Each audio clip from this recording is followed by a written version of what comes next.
I mean, all the things that you were saying there about yourself, relating to other people and using your own experience to help others, that's exactly what my podcast is for. My show, I like to talk about the healing part of the awakening and how we got to understand the types of things that we're discussing now. Right? And it usually takes some kind of traumatic event or some kind of mishap in life that you really take a look at yourself and your situation and say, is this all that life is?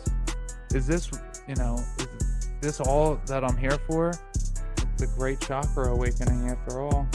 This hat that I have, this email address that I have, it's not coincidence.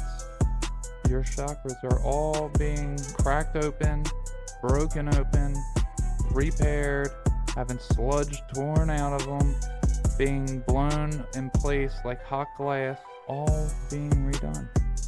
It's the great chakra awakening. So, I hope you guys really enjoy it. Yeah, this is totally a video game. We also have, like, if you do good things, good deeds, the universe will pay you. So I call them earth points. So with Jesus being on the cross, this is how Jesus takes our sin from us. Time isn't linear, which means Jesus is on the cross right now, and we can send him our negative energy right now, because whenever you are, wherever you are, you can send me your sin now, and I will take it from you, and I'll take it to the grave. That is... wow. There's no words for that. It makes so much sense, though. Hello, everybody, and welcome back to Godcast, the Goodness Over Darkness podcast. I'm your host, Emmanuel Kingman, and with me is my beautiful, lovely partner, Mimi. Hello. Hello, Mimi. How are you? I am well. I think we're both a little tired from last night. So, on today's episode, we had special guest Ryan Zehm back. For round two. Back for round two. 2 episodes out of 3 because... and so much more information. It's like never ending. Yeah, I know. And there was still so much more that we could have talked about. And the stuff we talked about off air, once we stopped, like we should have kept recording. There's so much. We talked off air for another, a half hour before we started, and then an hour and a half after we finished. Yeah. Well, we did a meditation. I was giving Ryan some tips and tricks, not tricks, but tips on and advice on meditation, because he's going to the mountains for the winter. He's going to be living outdoors with no electronics. He's going to be foraging for himself, and he wants to get really close to God. He wants to pray for 10 days without ceasing. So he wants to do 16 hours a day, 8 hours of sleep, but fasting the entire time. And we meditated last night, and it was a really good experience. And he's going to be going to do this retreat now, so I'm very excited for him. And that's like one of the most holy things that a person could do, one of the most selfless, humble things that a person could do. Now, obviously, he's in a position to be able to do this because, as he says, his son just went to college, so he doesn't have that holding him in place any longer. And so not everybody can get to do these types of things because we have... And for so long. Right. Yeah.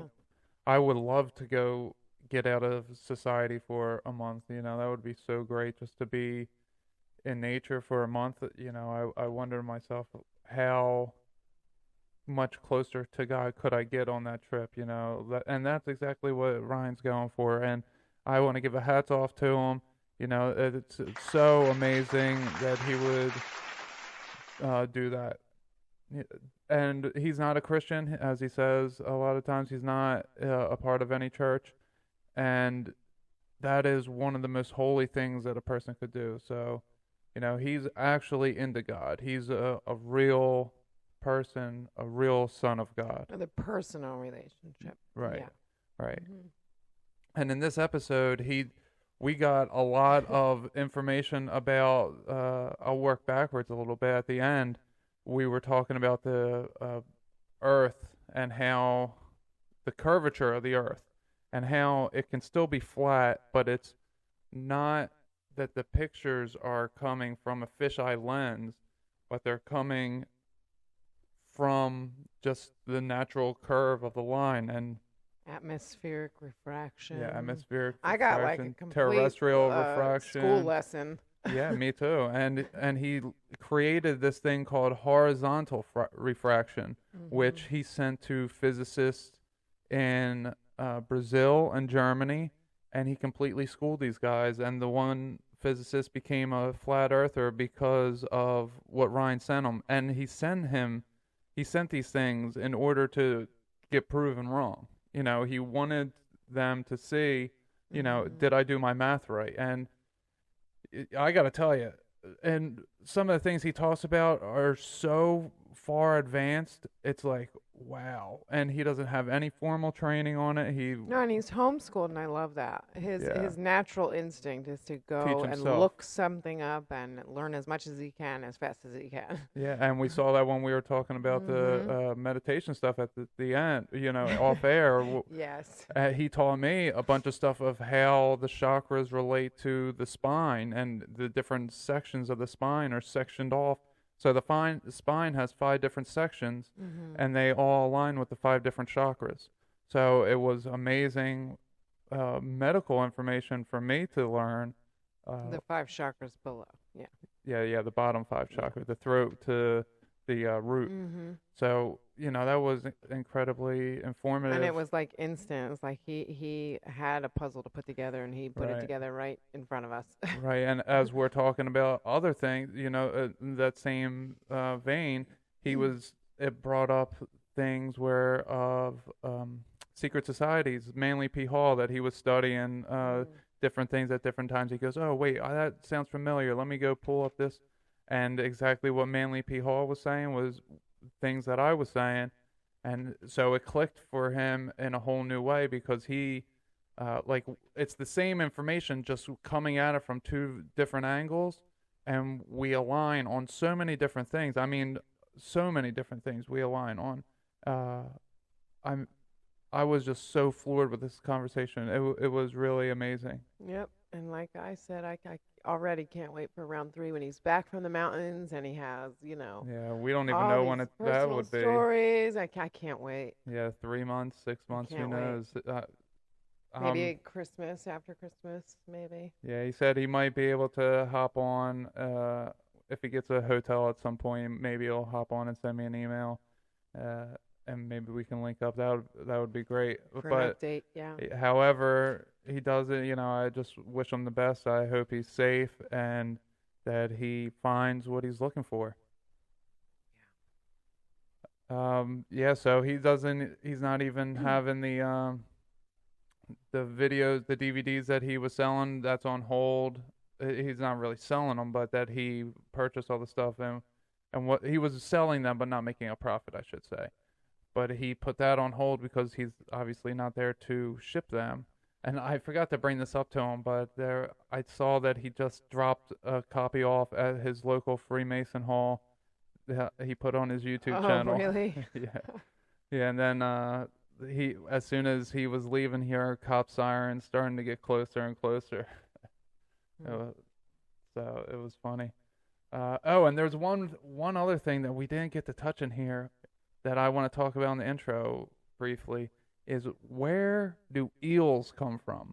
Now, we bring this up because I heard this on another podcast, Mystical American Patriot Society.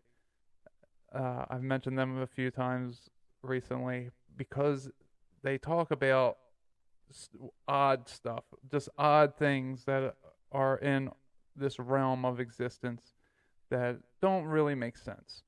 And eels is one. Eels are one of them. Nobody knows where eels come from, how they reproduce. They can't figure it out. They've been studying them for thousands of years. And now everyone that's listening is about to start Googling and find out the same thing. Yeah. And the reason why I bring it up is because we talk about the serpent. And actually, when we were looking at the spine by itself looks like a snake, which an eel is a serpent.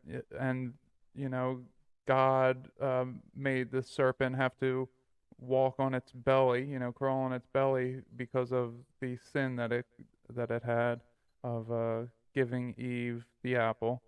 So. But we also talked about that the snake might have just been a snake. Right, but it didn't. It had legs. It had to have legs, and because it was. I'm saying, meaning not being the tempter, like it may have just been. Well, yeah, but a snake. It wasn't the same as we think of a snake today. So, but anyway, what I'm getting at is that an eel is a water snake essentially, and it's the most odd thing that there is. There's like 5 different stages that they go through. Everybody's got to look this up. It's quite amazing. They think that they are born by like rubbing off on rocks, or that they kind of ejaculate near each other, and then somehow the sperm and the egg mix, and then a new eel is born. But it only happens. Well, it's not that it only happens.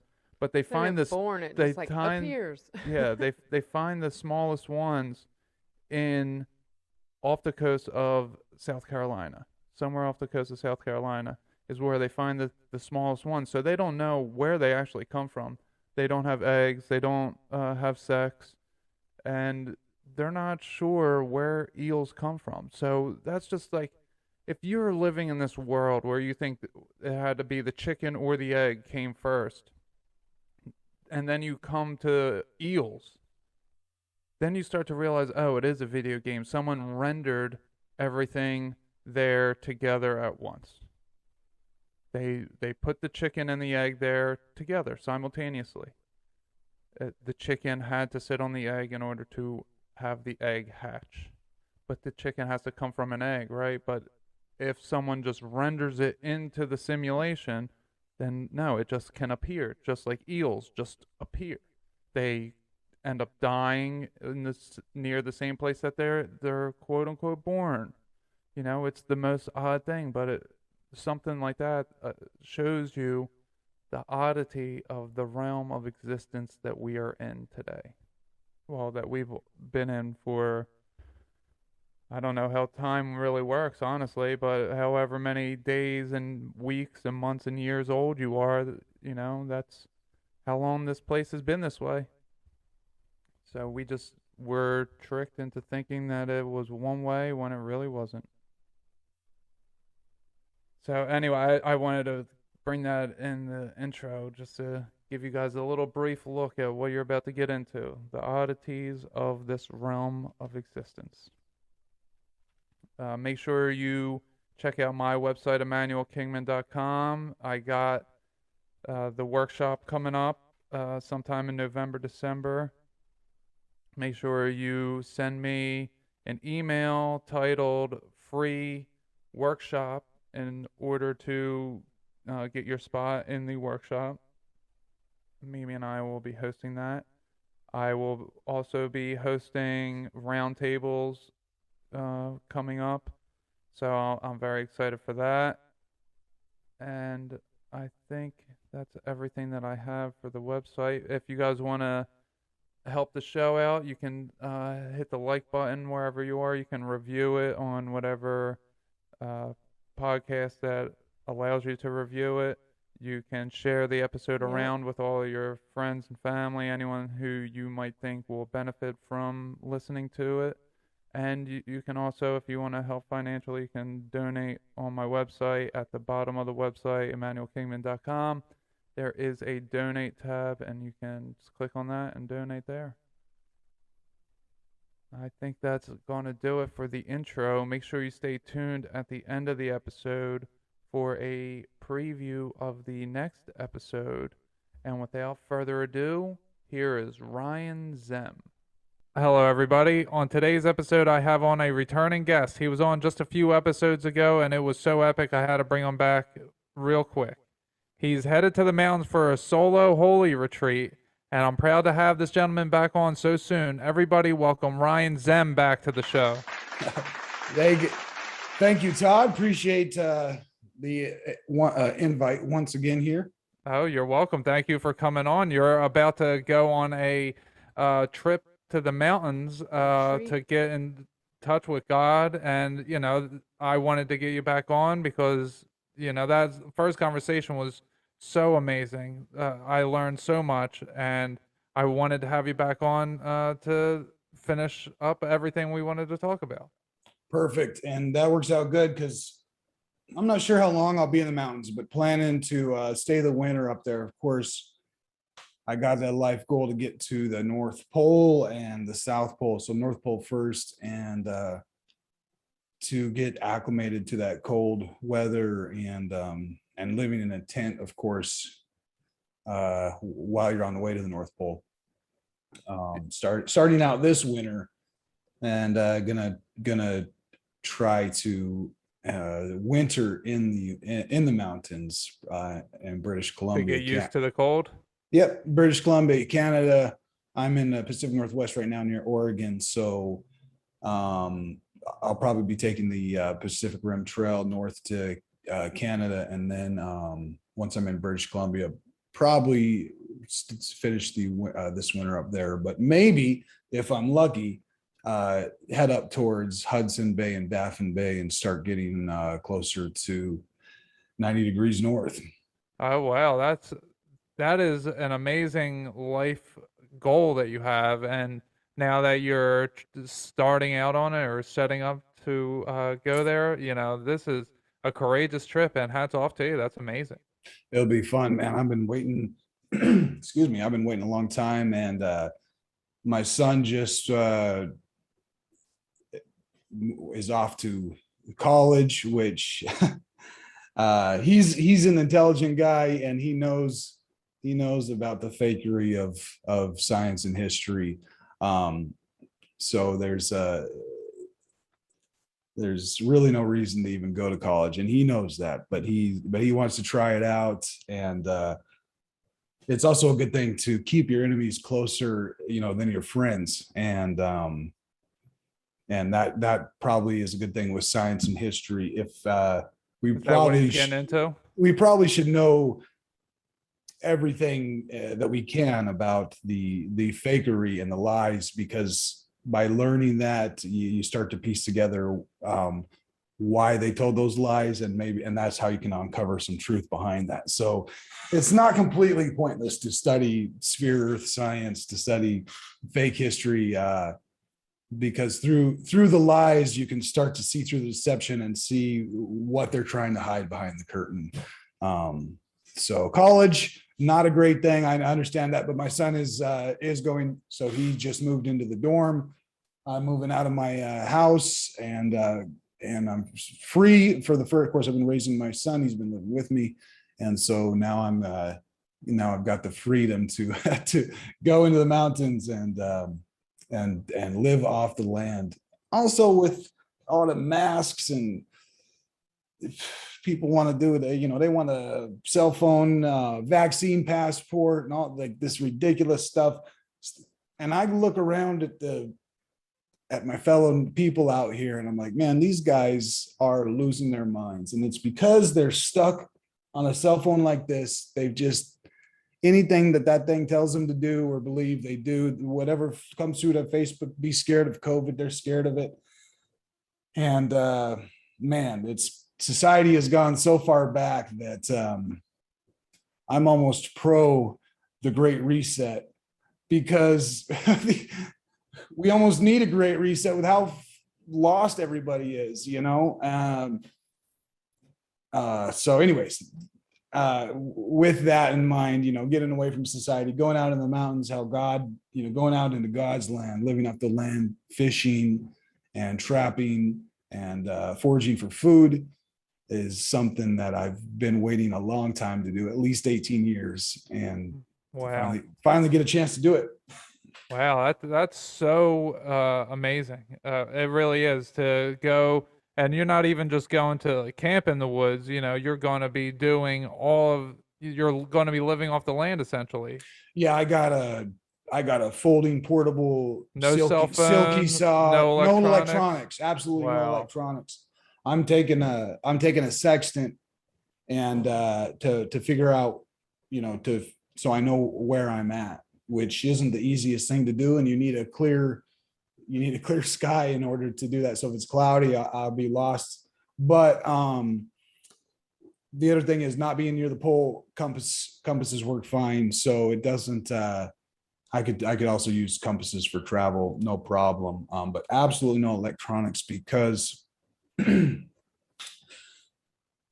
think electronics are. I don't know that it's good. You know, I don't know that electricity is a good thing. And in history, people condemned electricity, and they said it was from Satan. They said it was from the devil when people were first starting to use electricity. They said it was magic or whatever, and they might have been on to something. I don't think there's anything wrong with turning on the lights or. I agree with what you're saying, and you know, it does line up with the human body starting to have the seasonal flu, starting to have anxiety and depression. These things happened after the Carrington event in 1859. Something with the electricity changed with that Carrington event, and we're electrical beings in an electrical universe, and something changed, and it changed us, and it made us not be able to live in this place in the same way that we used to be able to. And I don't know what that is. Yeah, that's hard to say. Yeah, what it is, because we can't go back before that and experiment, and then come now and experiment and figure out. Well, I'm sure they, you know, the rulers of the realm probably know the reason. You know, I kind of think that it was some kind of switcheroo with Lucifer, you know, Satan coming to the earth, possibly in that time. Yeah, you know, that's just my thoughts on everything that I've researched. It seems like there was a rapture around that time. In Revelations, the Bible calls, you know, some people don't believe in rapture. That would be people just being taken to heaven instead of dying. I think the rapture was kind of the switcheroo. The demons and the devil came here, and Jesus and the saints went to hell, and they're conquering hell while we conquer the earth. And then Jesus and the saints are going to come back, and we're all going to take the rest of them out together in some sense, you know, in a spiritual manner, physical, you know, I don't know how it manifests and looks in real life, but I think it was something like that. The Revelation calls it a harvest, you know, like they're going to harvest a bunch of humans or souls or whatever. So it seems like there was some type of harvest in around that 1800 time period, of course, because we get the empty cities, and I'm starting to wonder if it was perhaps a second harvest or something like that, whereas the Revelation was the first one, and now up in 1800 is something like the second harvest, the second rapture. But well, are you familiar with the mini ice age that we went through from 1300 to 1850? And then before that was a 300-year warming period. Mm-hmm. You know, I think that might kind of play into this as well. You know, there's something to it. And we were just talking before we started recording that there's maps of the 1500s where Antarctica is a jungle or forest type of atmosphere. Not a forest, rainforest type of atmosphere. Tropical rainforest. And that possibly that was where there was a Jurassic Park, that maybe Jurassic Park was some kind of documentary of the past, as is most of our media. And, you know, that's super interesting. That was the first time I heard that, but it kind of makes sense that they would do the fallen angels messing with the human DNA and other creatures that live here's DNA is what gives us all these different things, all these different aliens, these different fairies, nephilim, giants, you know, all these different mixtures, grays, reptilians, all these things. And it would make sense to me, and that scientists would be like, oh, let's try mixing it together in this place, this remote place that no one else lives, and then they end up taking over the island just the way they do in Jurassic Park.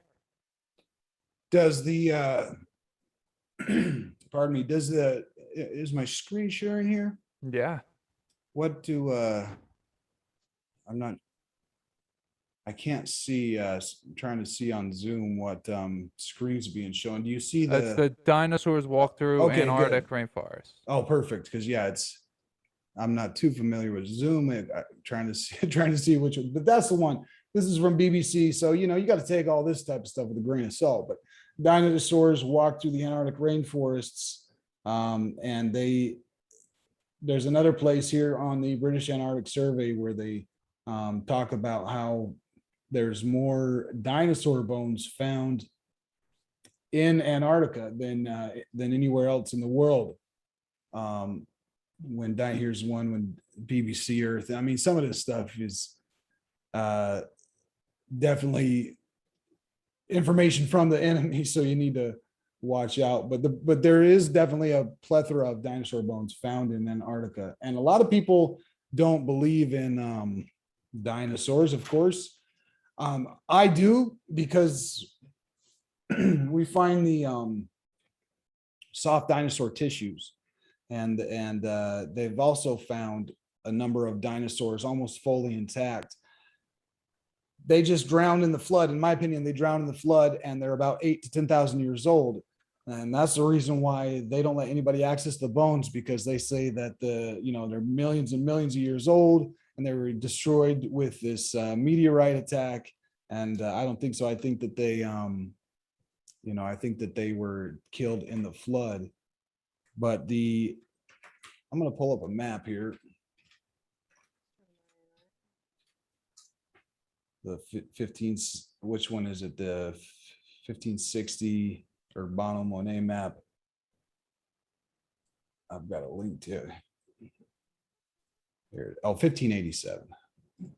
The largest flat Earth map probably ever made. This thing is massive. Wow, so it's saying that Antarctica is all that area surrounding it?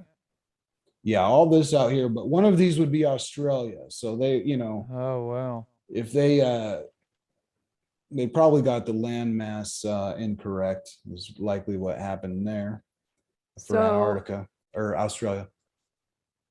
When I was reading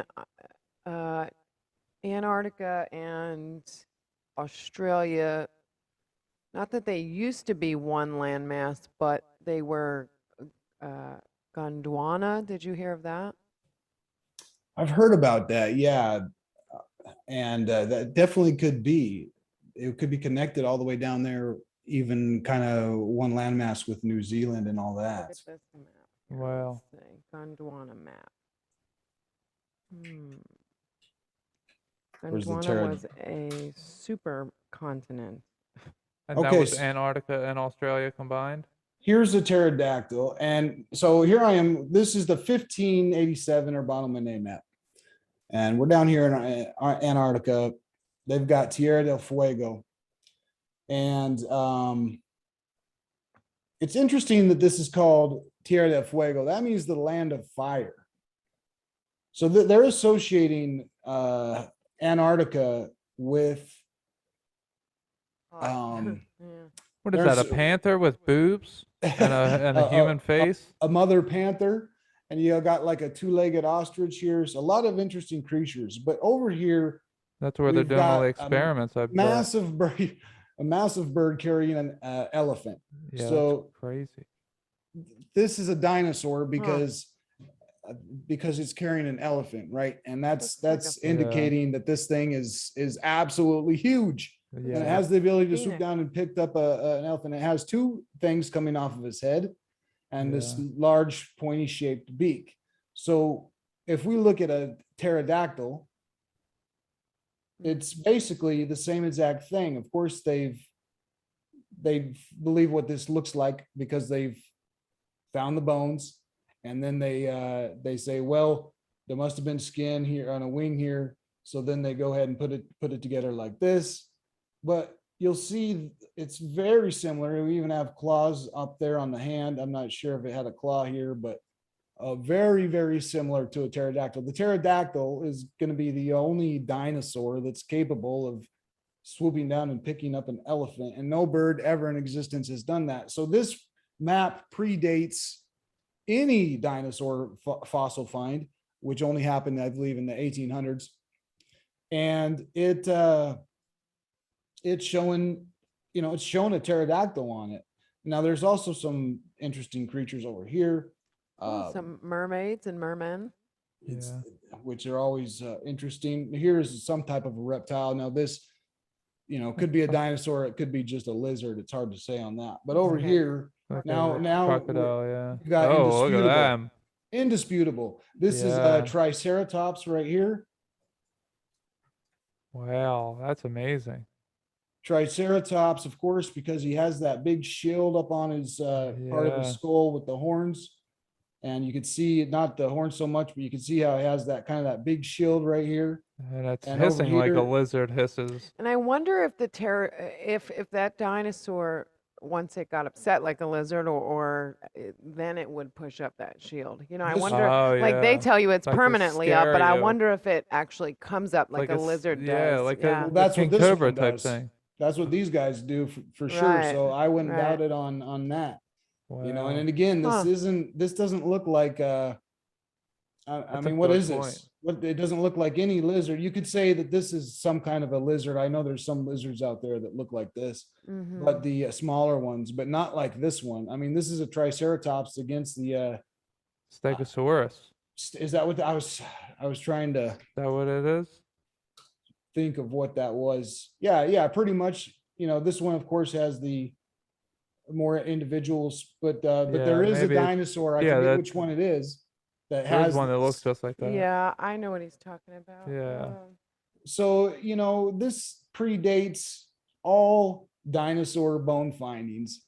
And as far as I'm considered, it's showing that there's dinosaurs in Antarctica. These two specifically, and then the pterodactyl is indisputable. There's no bird that could have ever carried a elephant other than a pterodactyl. And so without finding the bones, well, then how did Urbano Monti know how to draw these things? Because the bones are supposedly the only way we know what they look like. Yet Urbano Monti 500 years ago knew how to draw these things. It's Spinosaurus. The Spinosaurus is what that other one is. Exactly like a What's it called? Spinosaurus. Yeah. No, Spino, not an E. But yeah, that's it. There you go. Looks just like that. Yeah, and he has that fan, on the back. It's exact. So I believe dinosaurs are real because not only because of the Bible. Well, the Bible perfectly describes a Kronosaurus. The Leviathan is a 1-to-1 match for the Kronosaurus. This is the deep sea dinosaur. The way that his teeth are that go around about his mouth, the way that his scales are sealed so tightly one to another, as described in the book of Job, everything lines up with the Leviathan being the Kronosaurus. So not only from the Bible, but also from our history, things like this, there's no way this thing can be anything other than a pterodactyl, unless somebody just has a good imagination and decided to make a bird carrying an elephant. So, but they call it Tierra del Fuego. They say that it's so hot down here that they can't go there. They also say that there's a lot of snakes there. And the natives do down here. When they first come down here, about when Pyres came down here, they said that the natives down here said, we don't go to Antarctica because it's too hot and there's snakes or giant snakes, one of the two. I'd have to look it up. There's snakes or giant snakes there. And so we don't go there. And it sounds like they're describing dinosaurs. It sounds like they're basically saying that it's too hot, so we don't go, and there's dinosaurs down there, so stay away. And they call it Tierra del Fuego. What's that, hell? The land of the fire, right? So they find Richard Byrd and his crew, as well as, I don't believe Amundsen did, but Richard Byrd and his crew, as well as modern day scientists, find fossilized trees in Antarctica that are tropical trees. That's how we know that it was a tropical paradise for sure, because they're out there finding fossils of trees. If the earth was a sphere and the sun, we're going around the sun like this, Antarctica should never melt ever. So how is it that it used to be a tropical paradise down there, likely with a lot of dinosaurs, according to what the natives said? And why was it so hot that the natives couldn't even go down there? In fact, they named it after that fact by calling it the land of fire. Wow, this is amazing. The pterodactyl thing, there's a pterosaur, and then it's got a 40-foot wingspan. So it's just like the pterodactyl, but it's bigger, Wow. much bigger, 40-foot wingspan. I think that could pick up an elephant. Yeah. Now, I've looked into the pterodactyl's ability to actually pick up an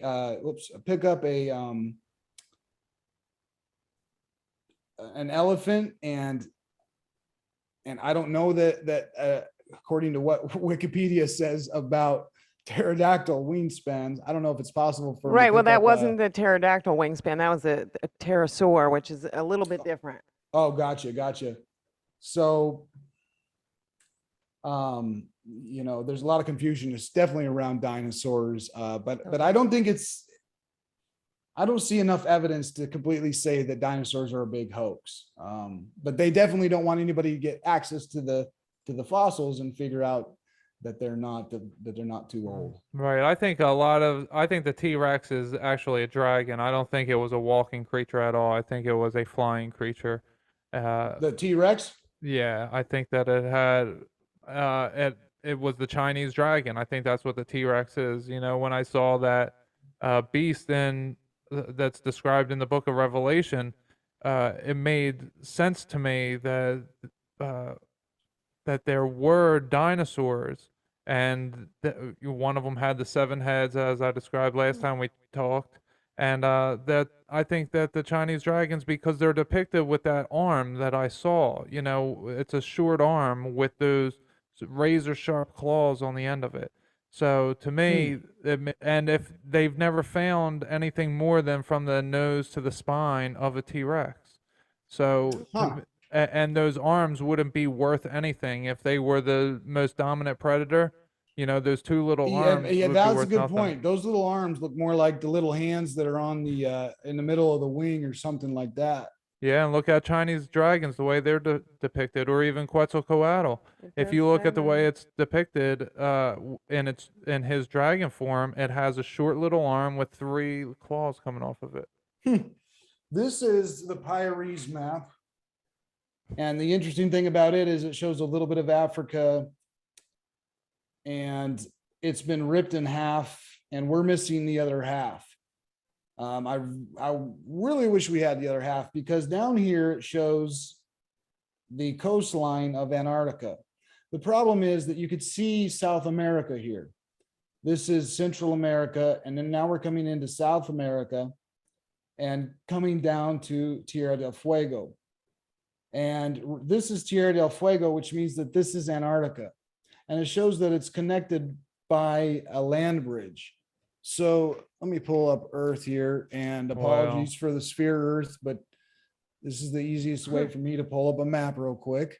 Yeah, no worries. So, but if we look down here, you could see how the South America comes down, and then you've got Tierra del Fuego. And now it looks like there's been a massive, maybe it's just the water that comes through this way, but it's pushed Tierra del Fuego way over here.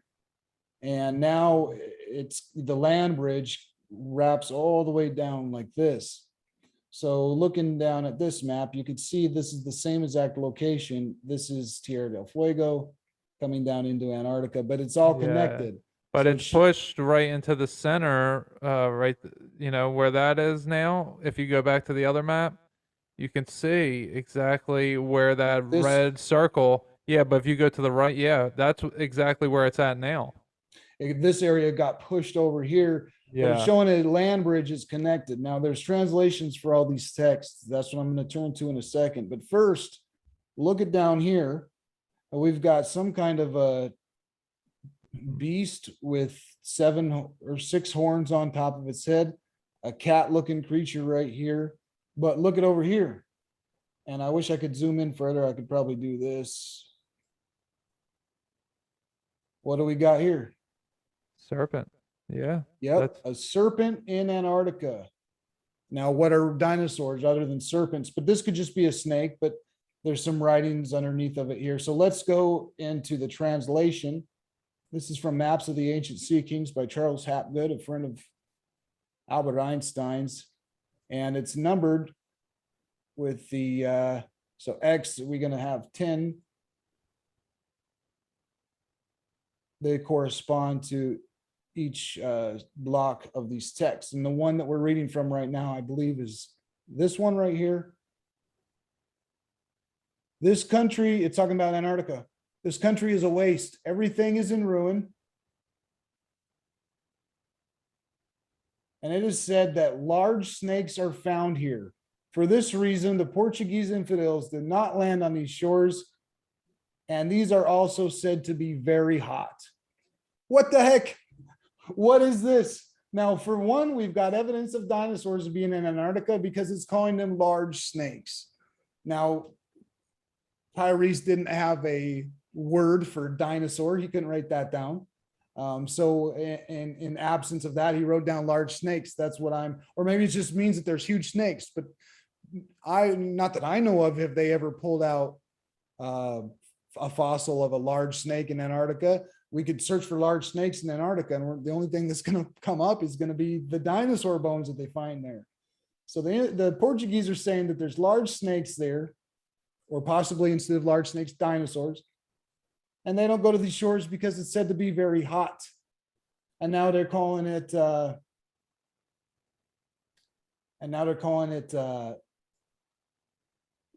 Tierra. That's why they called it Tierra del Fuego, because it's the land of the fire. It's the land that's too hot to go to. So how did Antarctica go from being the hottest place on Earth with some kind of large snakes and obviously tropical to being completely iced over? Whoa, my mind is just blown right now. I don't know what I'm picking up. I'm kind of thinking that maybe that the sun follows the equator on an exact line, and that maybe that was an equator and that there's something further past it, but the sun there no longer shines the same way. This is why I don't know if my maps, this is why maps like this one that shows that, this is supposedly a 10,000-year-old map. I've got my doubts about that specific age, but that's why maps like this one seem more credible, because you've got the sun over here. Now, if this sun went this way, you could easily have, Antarctica being a land that is too hot. So right.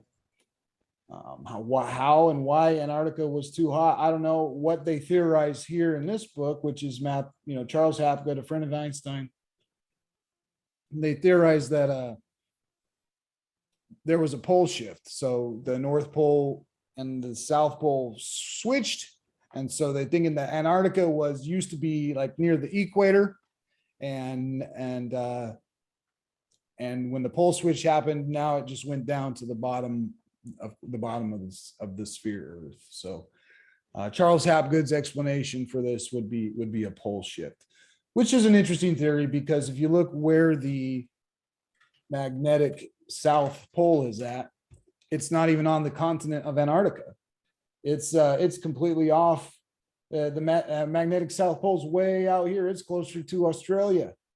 Wow. So if this thing keeps moving, and also the North Magnetic Pole is also moving, if those two just keep moving, eventually it according to the sphere, right? This is sphere stuff. So then it would flip, and who knows? Probably what the Bible describes as the mountains rocking and reeling. That's what would happen. All life would be destroyed, more or less, and every city would pretty much disappear from the face of the earth, because they would just be covered with mud, and new mountain ranges would be created. There would be new Grand Canyons. There would be new continents, most likely. And so hard to say if that happened, because that's more along this, like I said, the sphere Earth lines.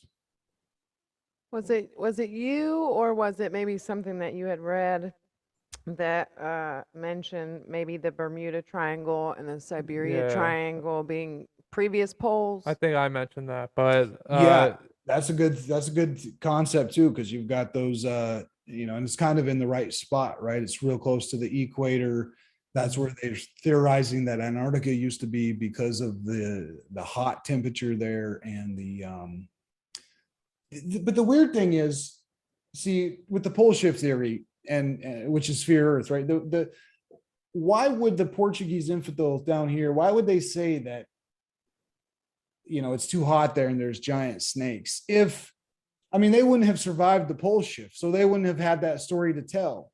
If when it was hot, it used to be up here at the equator, right? It doesn't make sense, but it seems like these land masses were in place, and Antarctica was where it is at now, at 90 degrees south, and at that time, as somehow while it was down there, it was extremely hot. So what's that big line going right through Antarctica? This is the Antarctic. Well, it's got to be the Antarctic Circle. Okay. But it can't. I mean, it's way off. Because there had to be some kind of object near there heating it.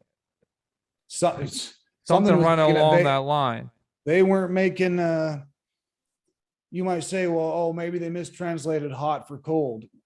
Well, that can't be the case, because they find fossils of tropical trees down there. So we know for a fact that Antarctica was a tropical paradise. And now Richard Byrd goes down there and he finds, or I could even use it on Google Earth and go down there and even though it looks like it's all snow, if you zoom into different areas, you'll find that there's ice-free areas down there.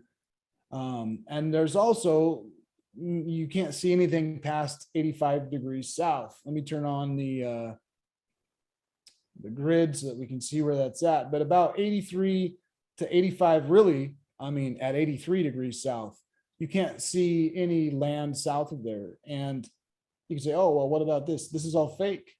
This is the Queen Maud mountain range. And look at how the pixels are being stretched. Right here, the pixels are all being stretched this way. You can see the difference in quality. Right here, real poor quality. And right here, you get much, much better quality. And the reason why is you can see the stretch on these pixels actually as they're being stretched towards the, towards the middle point right here.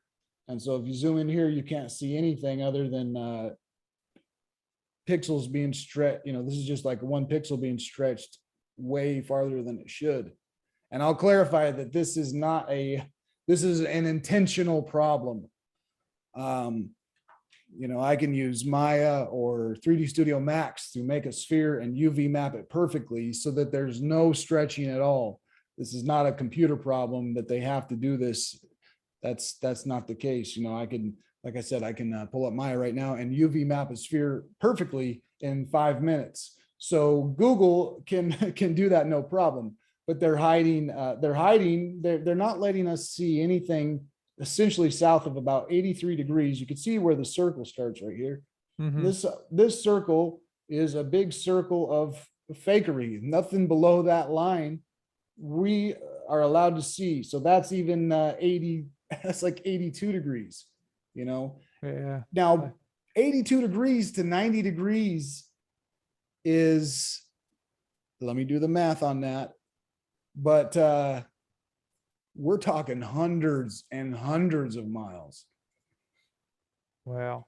I'm gonna share the screen real quick because show that other map. Yeah. So I want to pull up my Google. Let's see. Of that too. My Google Earth thing that I got. Let's see. I'm gonna stop sharing yours, and it'll share mine now.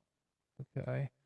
Oh, and then we got Devon Earth as well. All right, so if you see this, do you see the line right there? This is a triangle. It's a triangle. That's a Masonic. Square and compass right there.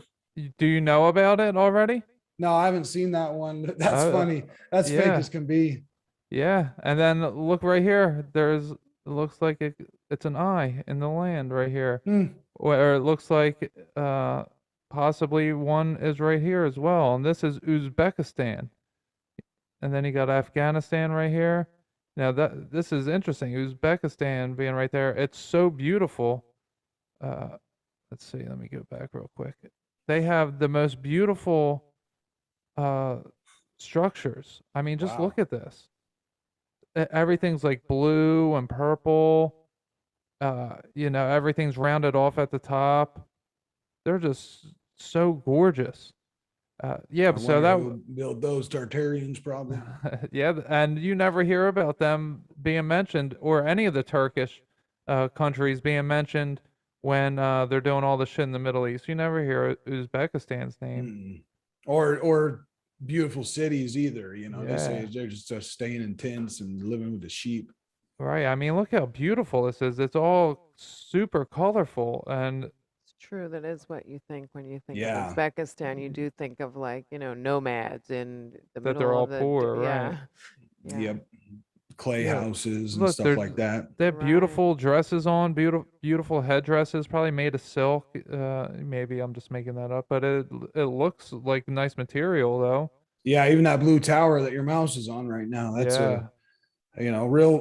real nice architecture. Lots of colors too. I like how they got that blue color on everything. It's nice, that blue purple, green plants all over the place.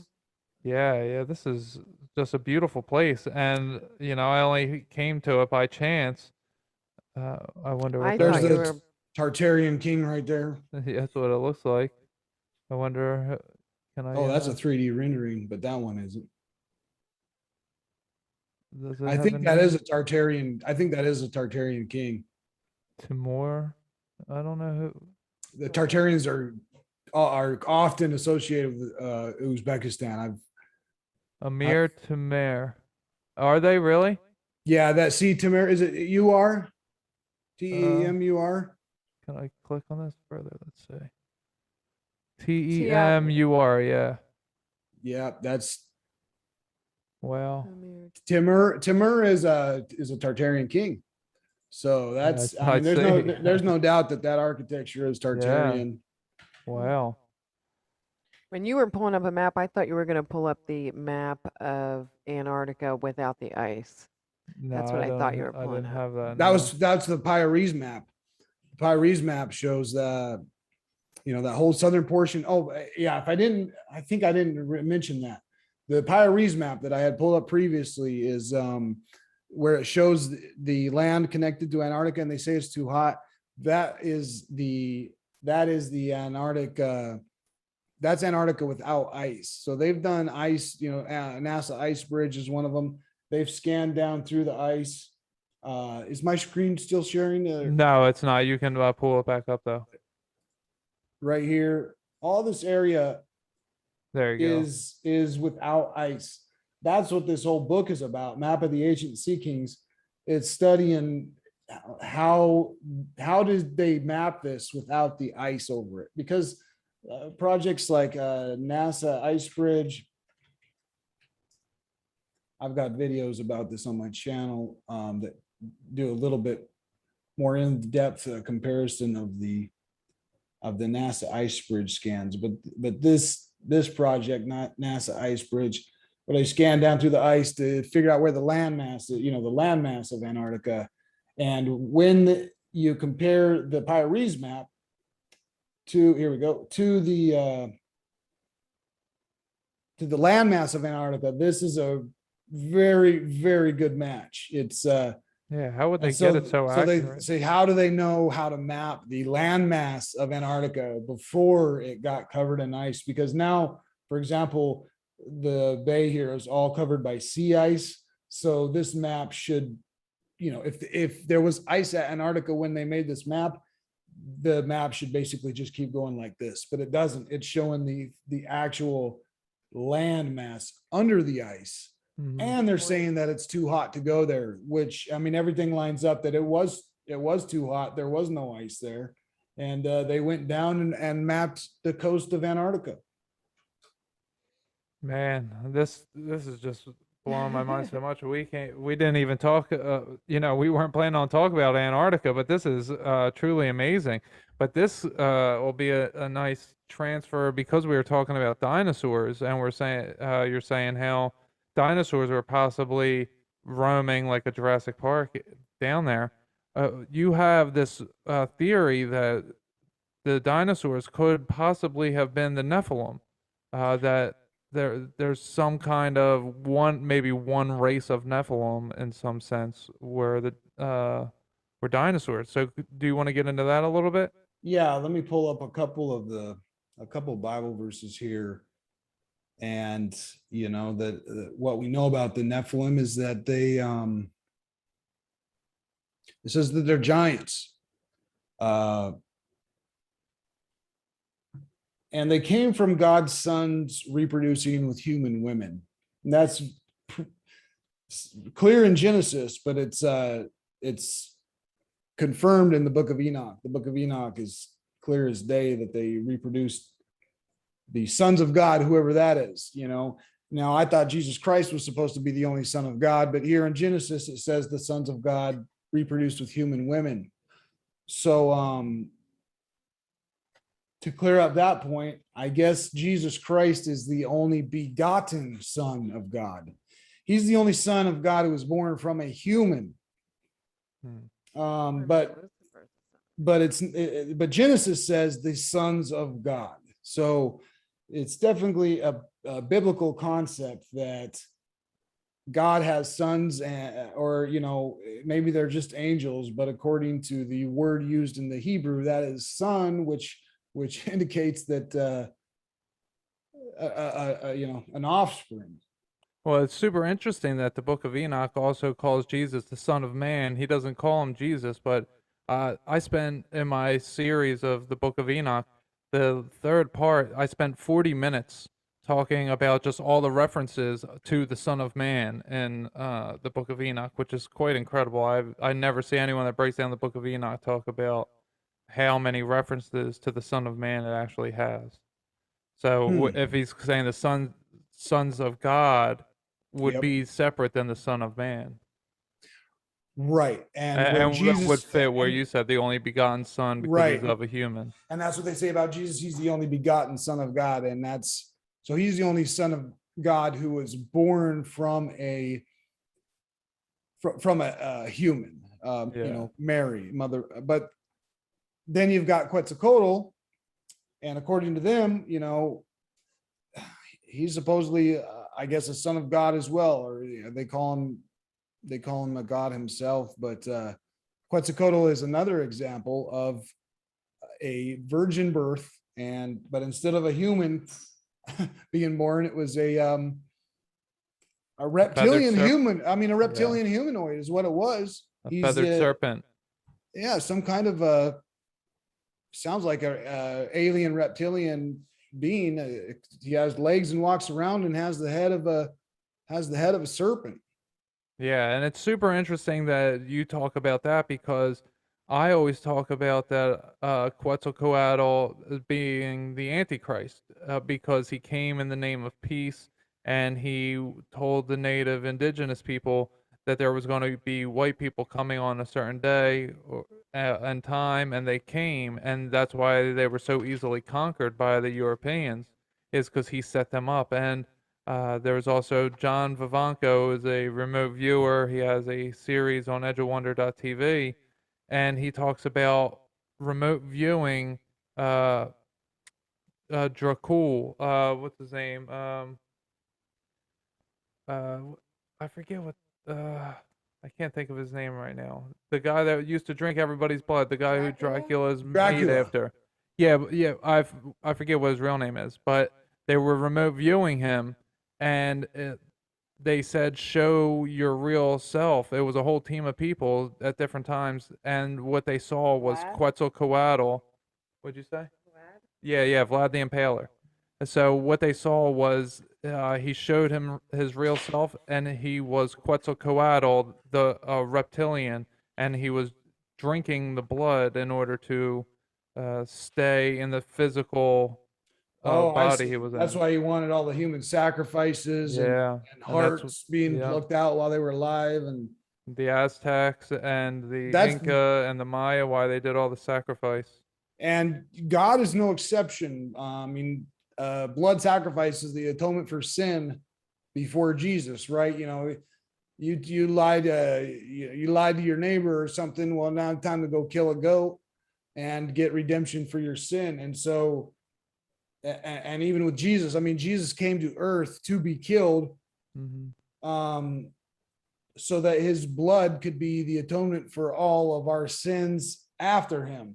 So we didn't have to do animal sacrifices anymore, because his sacrifice, his blood being spilled, is the blood sacrifice for the sins that we have now. Now I don't need to go kill a goat if I make a sin. So thank Jesus for that. But not only Quetzalcoatl, but even God and Jesus himself are all tied into that blood and that blood sacrifice. So it's kind of creepy. I look at nowadays, we say any blood sacrifice and we're like, oh man, you guys are doing some weird occult Satan, but that's what Jesus' entire existence was for that blood sacrifice. But because of him, we, don't need to be like Masons. We don't need to do a blood sacrifice like they, as long as you're, I guess. Yeah. Well, what they used to do, guys still want it, I suppose. Yeah. Well, what they used to do is they would raise two of the same animal, and one would be taken care of and treated as the best animal that there is. And then they would kill that one. They would put all their sins onto it, and they would sacrifice it to God. And then they would have one that was like kind of lame, or the runt of the group, and they would set that one free. In the same idea, you're putting your sins on that one, and then you're setting it free that way. So it was a double thing that they always did. I don't know if it's still that way today, but you're right that Jesus was. That's a scary thought. Yeah. If the Masons use children for, which is, it's very evident that they do, then it's disturbing to think that about keeping two in that regard. And one, yikes, that's pretty creepy. Yeah. But that is, man. How many of those types of people in government, media, and large companies that have had one child die and the other one live? They kept the lame one and they sacrificed the one they treated better. Yeah, which sounds impossible, but even in the Bible, there again, they did that. They were, I forget who it was, but mother was told, you got to pick which one of your child, or even the eldest, the firstborn. I heard about some place was still practicing that. It's probably related to Freemasonry, but that they would, God said, give me the first 10% of your crop, and if you're a wheat farmer, the first 10% of your wheat, and so some people took that too far and did it with their children. They're going to give their firstborn children to God. And so that's a pretty scary thing to do. But yeah, if anybody still practices that, it certainly would be Masons. Yeah. On the Nephilim, I did pull up a few verses here, so I'll do a screen share once more. Okay. And so the first one, of course, comes from the Bible, Genesis 6. For there were giants in the earth in those days, and also after that, when the sons of God came into the daughters of men, and they bare children unto them, and they became the mighty men which were of old, men of renown. So just a bunch of like Superman type of thing. Hard to even know what that means. Men of renown, mighty men of, but they were giants. And so the sons of God reproduced with the daughters of men, and giants were the offspring. Now, one thing about dinosaurs is they're giant.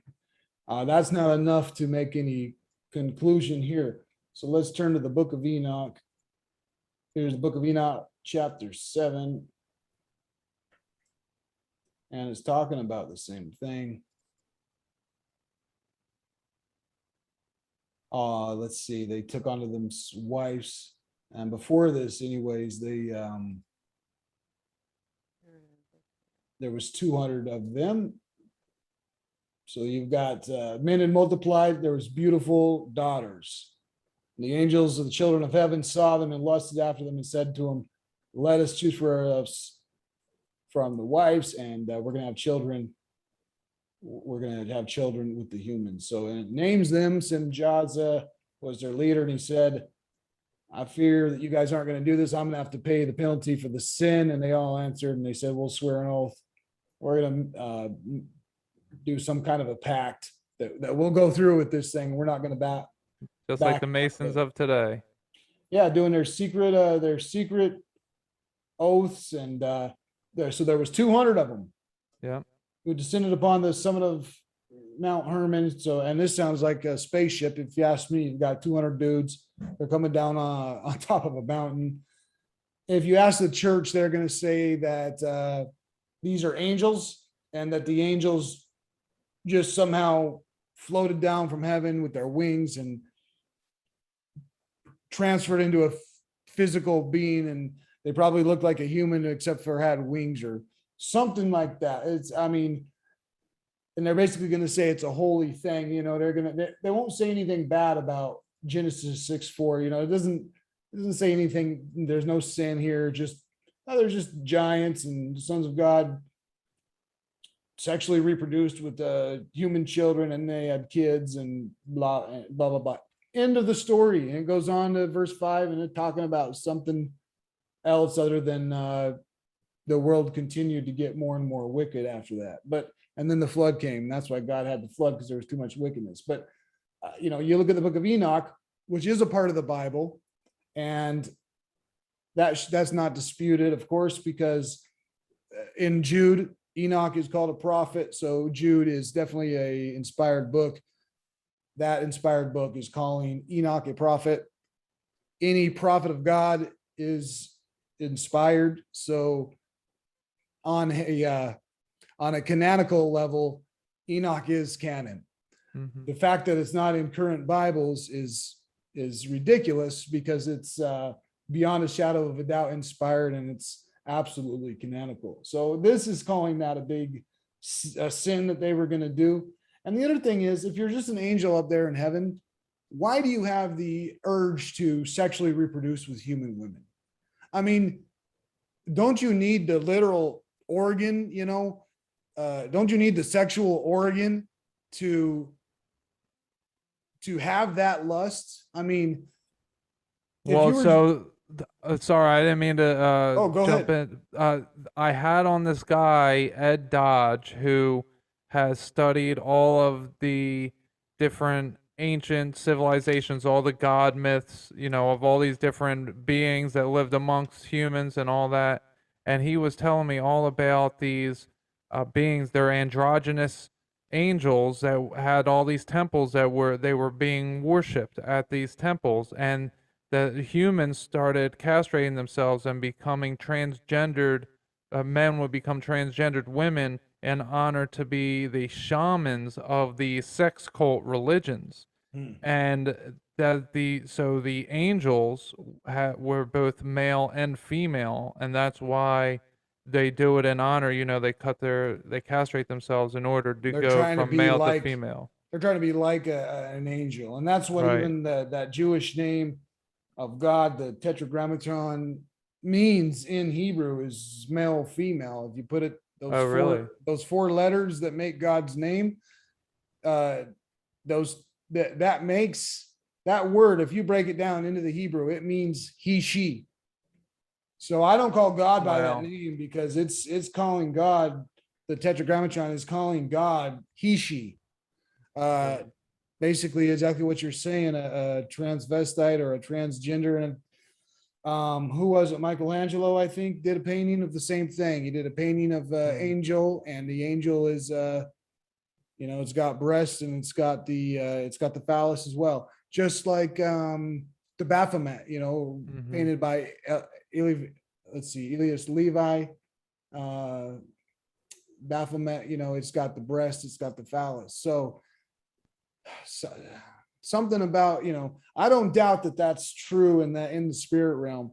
You've got those, and that's supposed to bring both. That's supposed to be like symbolic of creation, because when you have the male and the female and they come together, that's where creation is, right? That's how you.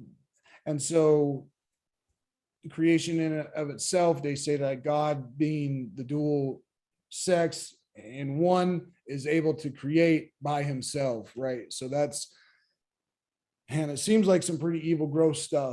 But on going back to these some kind of freaks, and that they might be dual sexed. I mean, they might have breasts and the phallus and coming down and raping women, but they're definitely coming down and raping women.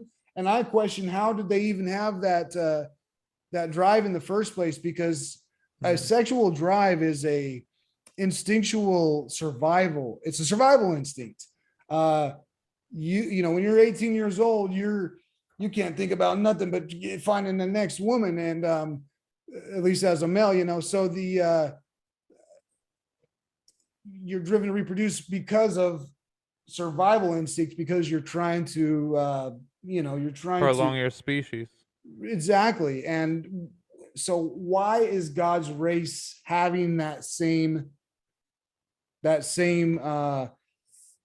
instinctual drive to reproduce? It doesn't make sense if they're just in the spirit realm. And that's where I'm like, man, these guys almost sound like they're some kind of alien, who all 200 of them packed up into a spaceship and come land on the top of a mountain over here and go down and start raping women.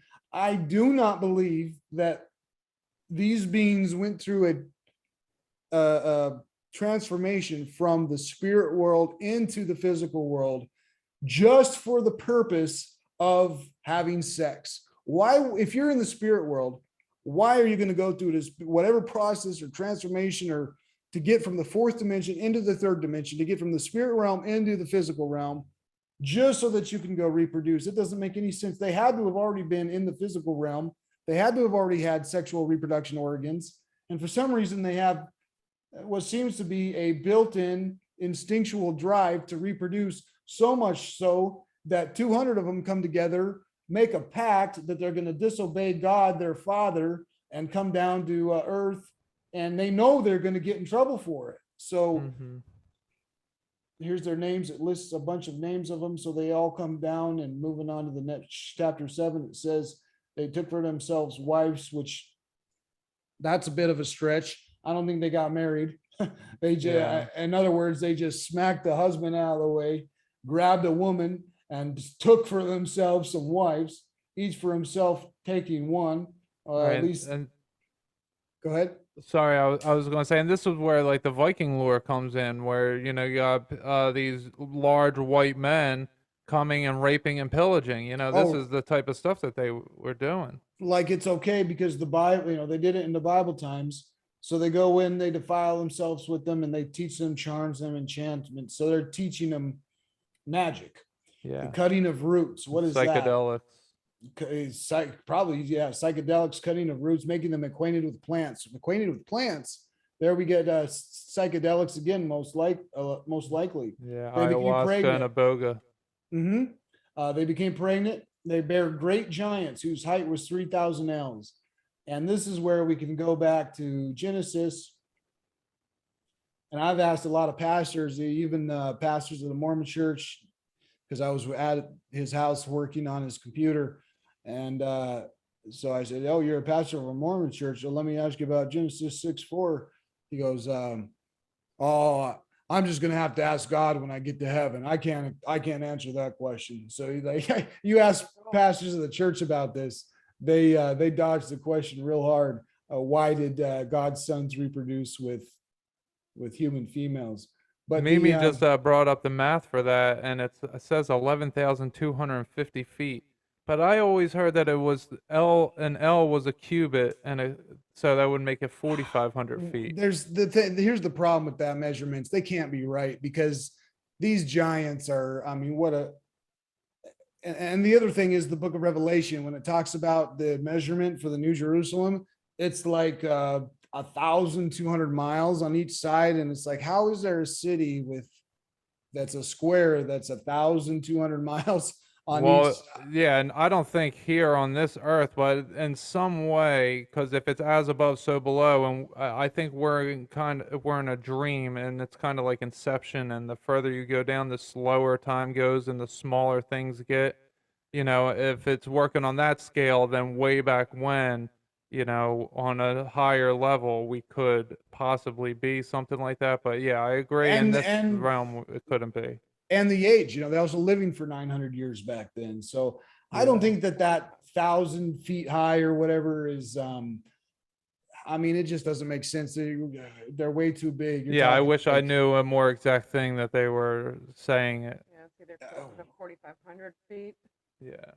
All I know is they're big. They're big. Yeah. And Enoch is telling us that they're physically huge. Mm-hmm. And the reason why is because in the book of Genesis, it says they were men of mighty, men of renown. And people from the church will say like, oh, no. They're not giants. They're not physically big. They're not talking about that. It's talking about they're giants intellectually. They're giants in society. Right. They're, and Enoch destroys that theory. Enoch says they bear great giants, and then he stops and he says, who are 3,000 ells high. So the reason why he stops and he says it's 3,000 ells high is because he just got done calling it a giant, and now he's saying like how a giant it actually is. So this theory that these guys are just giants of society or giant intellectual giants, that's nonsense. Enoch says without a shadow of a doubt that these things are huge. I don't know exactly how big, 3,000 ells, but keeping in mind the dinosaurs are huge giants, that lines up. Now this is where dinosaurs started flashing in my mind when I started reading this. They bear great giants who consumed all the acquisitions of men, and when men could no longer sustain them, the giants turned against them and devoured mankind. All right, so we've got some giant somehow gets born, and when it's a baby, sounds like they're able to feed it because at some point they're no longer able to sustain them. So when they're babies and they're small, the humans are like feeding them and everything's all good. But then they consume all the acquisitions of men. So now man is like, his freezer's empty. He's pulled out all of his meat and he like everything's gone. Now that they can't even feed the things, now it turns against and devours mankind.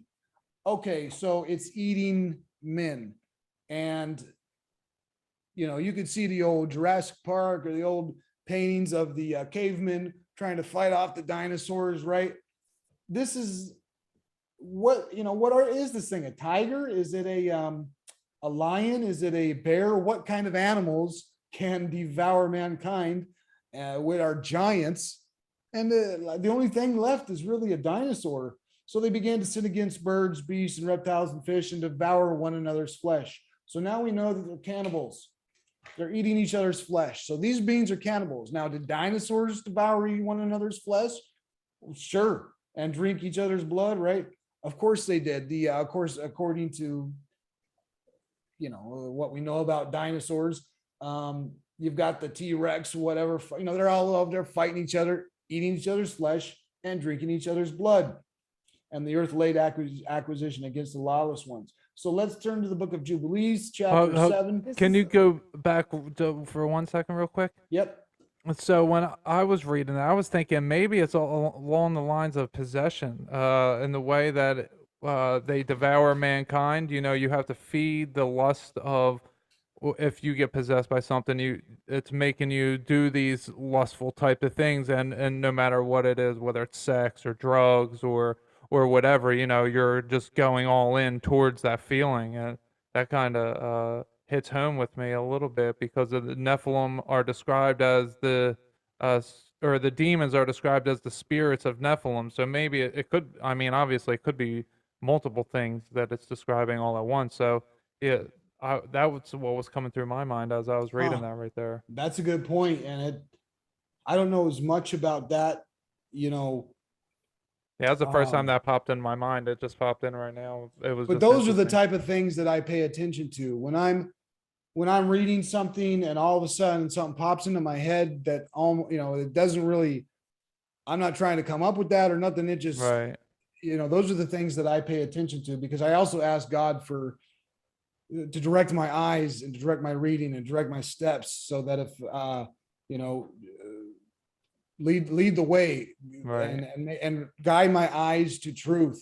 And if I'm reading something that's lies or deception, God, please, take me away from that or show me that it's a deception. So that's right. When things are popping in your head to that, that's when you pay attention to it. Here in Jubilees, which again is another book of the Bible that's been removed, and we get the let's see, here the beget sons. Same story though, the Watchers, it calls them, and they go the whoring. At least they describe it a little more accurately here. Yeah. They went whoring after the daughters of men, taking into wives which they choose, and which was the beginning of uncleanliness. So they beget the sons of the nephilim, and they were all unlike. So I've looked up this word unlike in the original text, and it has different meanings. Different versions of Jubilees say different things right here. It could say they're all dissimilar, but it just means what it says. Unlike, they're all dissimilar. None of them are the same. So of the Nephilim, none of them are the same, and this is, again, I believe, a great clue that they were dinosaurs, because of the dinosaurs, we have all these different types of, the reptilians, giant reptilians. We've got the flying one, we've got the T-Rex, just like we were seeing on the map, right? They're all different types, all dissimilar. So why are they explaining here with the Nephilim that they're all unlike, that they're all dissimilar? If they were just, giant humans, I would think that, I don't think it's talking about, oh, that guy had red hair and that guy had brown hair. I mean, it seems that they were very much not, one wasn't same as the next. And they devoured one another, and the giants slew the Nephil, and the Nephil slew the Elho, and the Elho mankind, and one man another. And this goes along with that map you were showing. Remember with the man that was half man, half snake that was in the water, and the other one with the woman that was a panther with breasts and a woman face. They were experimenting with that. I think it's Jasher that goes more into that, but it does describe that right. These sons of God were like, here's a reference to Gomer and Magog. But anyways, that there was that they were basically made. That's where the goat, like the goat head, and then from Chronicles of Narnia, like you get the guy with the half goat. That came from, I believe, the book of Jubilees, if I'm not mistaken. If not, maybe it's Jasher, but it explains in here. I probably can't find it right now because it's in one of these many chapters, but it explains exactly what you're saying, that they were experimenting with like half human, half man. And then you look at the Egyptian gods, and they had bird heads, and some had fish heads, and some had like long beaks and like Thoth, and there's all these different beings that are completely man, and then the head's different. And it's said exactly in the book of Enoch that once they devoured mankind, they started doing it to the birds and the beasts and the reptiles, and that's exactly what's being described. I just keep picturing like a Gulliver's Travel type thing with the people tying up the giant while the giant is asleep. That's what I keep seeing. Fee, fi, fo, fum, right, the Nephilim, Jack and the Beanstalk. Jack and the Beanstalk had to come from, had to come from the idea of the Nephilim being giants, no doubt about it. Paul, what's his name? Paul Revere? No. Well, with the blue ox. Oh yeah. Who is that guy? Paul Bunyan. Paul Bunyan, yeah, and his ox. These are all stories, ancient lore of giants and Nephilim, and fairy tales. And while what I think is happening is exactly what we're both describing. Parts of it is that it was giant humans, it was giant animals, it was giant everything that we can imagine. Fairies, aliens, all of these things are a combination. Dragons. Yeah, they're all a combination of fallen angel DNA and this other thing's DNA, or human DNA and the reptile DNA. And that's how everything else outside of man and beast, what beast used to be, have gotten created. I look at pigs, and pigs to me are an off breed, and I've gotten information from different places at different times that pigs are an off breed of boar and human. And that's how they create a pig, and that's why you can grow you can grow organs inside of a pig, and you can grow a human baby inside of a pig because they share so much DNA. And I think monkeys probably come from humans, rather than humans coming from monkeys. I think that it was another experiment that just didn't go in the way that they were hoping for, and that you find these things all over the place, all over the world, because everything here has been experimented with by the fallen angels, and that's why we have so much fucked up shit. That's yeah, that makes a lot of sense. And here's another one right here. Did I get the right one? I think so. You got the Oannes, right? Oh yeah, I got the right screen. Yeah. Okay, it says here, this is from the Freemason, of all places. This is the Encyclopedia of Freemasonry by Albert McKay. And here we have Oannes, the fish god. Here he is again. Got all these depiction of Oannes, the fish god, or they call him Dagon. They call him Dagon as well. But it says that it says that the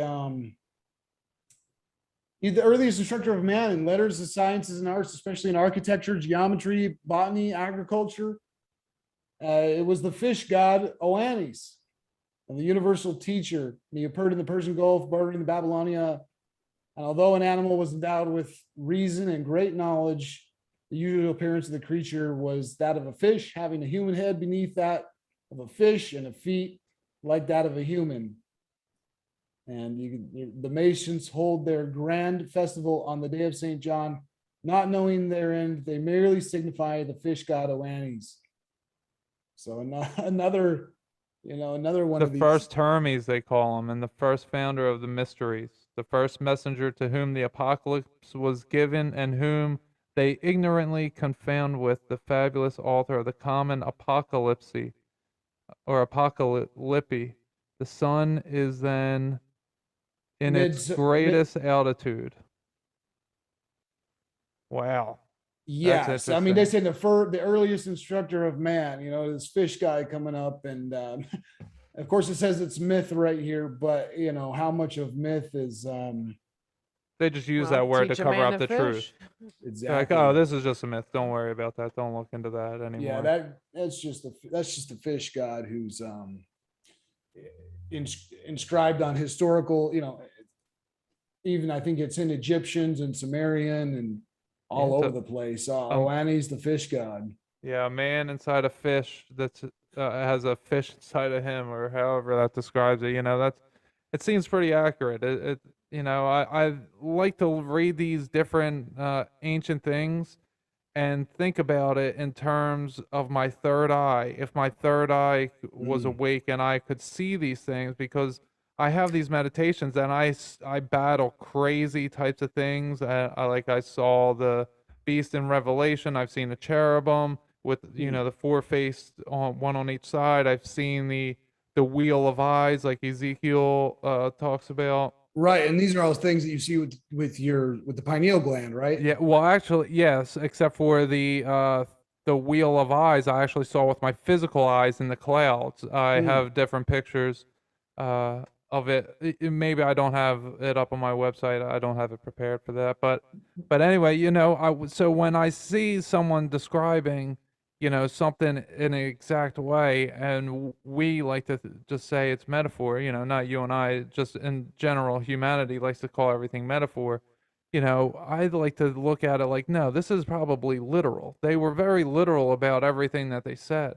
And right. And in order to be accurate, they want to use literal information, but we interpret it in a whole new way and not going to its literal meaning. So when they're just drawing pictures of a person it looks like he's wearing a fish suit, that was probably a real looking thing that they seen with the pineal gland. And the thing is, the further back we go in history, the the more powerful the pineal gland is, I believe. Yeah. And the other thing is, I was reading in the book of Genesis about Adam and Eve, and it seems like Adam and Eve might at first not even had physical eyes, only a pineal gland for vision. I agree with that 1,000,000%. In a second. I'll pull up Genesis to look at that, but I noticed, I remember this before. It says the following is from the book of Enoch. Oh, wow. Volume 2, page 154. So he's quoting the book of Enoch, right? And look at what the quote says. The Masons hold their grand festival on the day of St. John. So that, now I've never found this book of Enoch, and I've searched for it, to which on page 154, it makes this quote. So I've come to the determination that this book of Enoch that he's talking about is a book of Enoch, which is only in Masonic libraries and never will be released to the public. That's probably about the other Enoch. The other one, right? Because there's supposed to be two of them, but here Right. it's saying that in the book of Enoch, he's quoting something about the Masons there. But in Genesis, about Adam and Eve, when they were first in the garden, and the serpent came to him, right? That's where Genesis 3, the serpent comes to him, deceives the woman, and God said, because you ate of the fruit, your eyes shall be opened. So I think this is the first time that God actually gave Adam and Eve vision from their physical eyes. I don't know if they had eyes. Right. I think that the spirit was facing inwards, where our spirit faces outwards.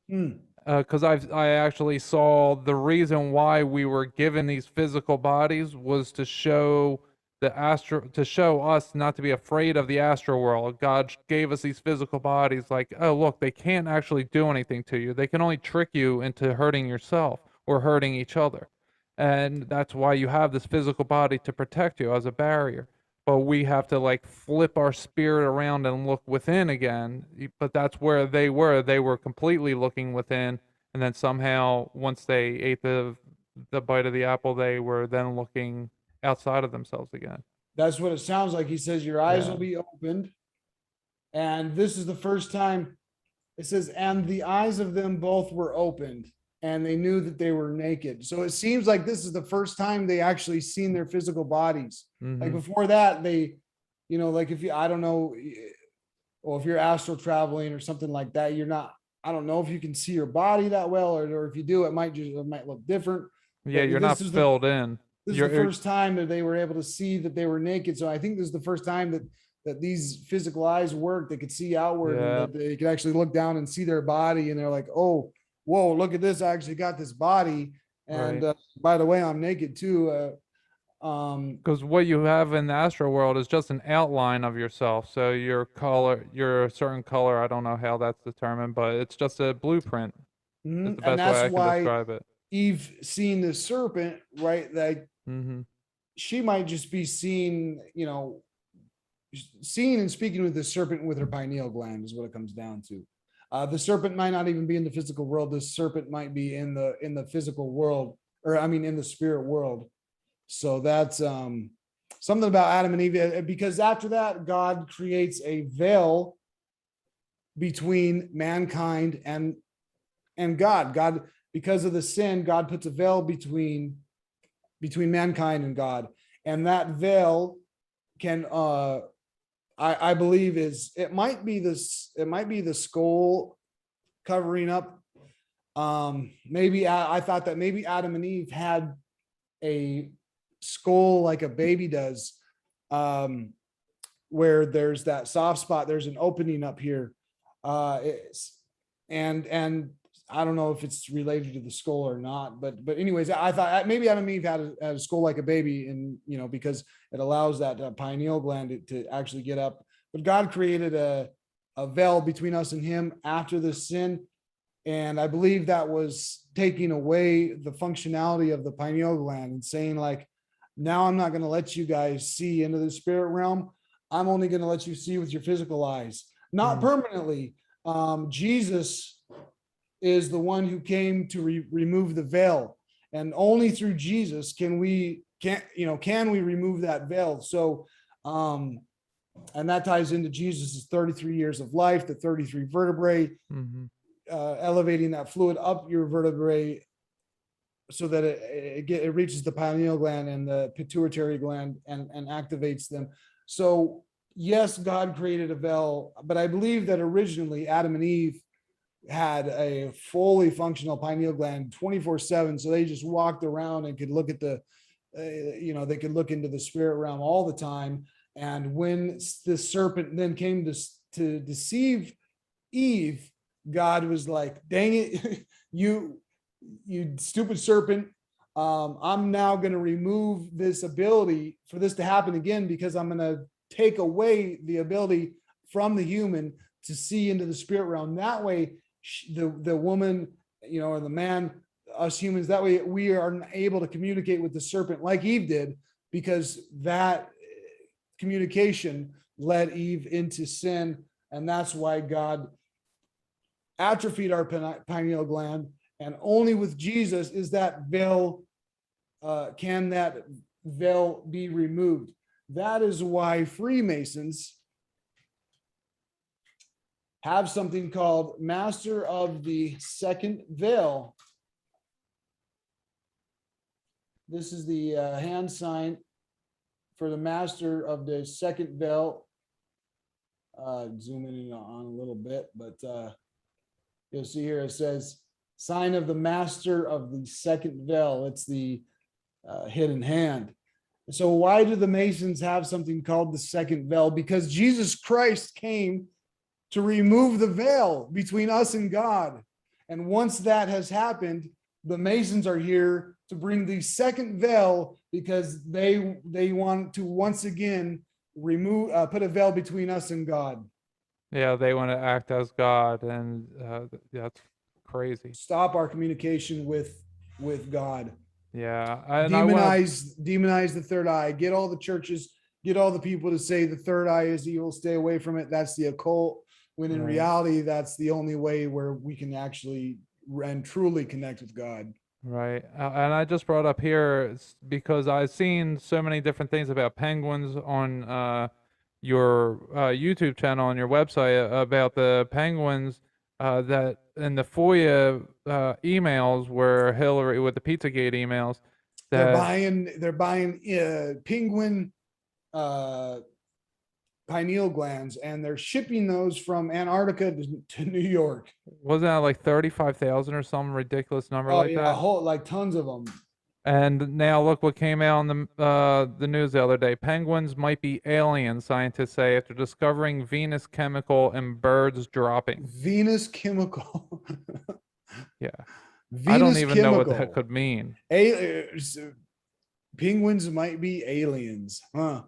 That's crazy. It says scientists found traces of a chemical that is also found in the planet Venus.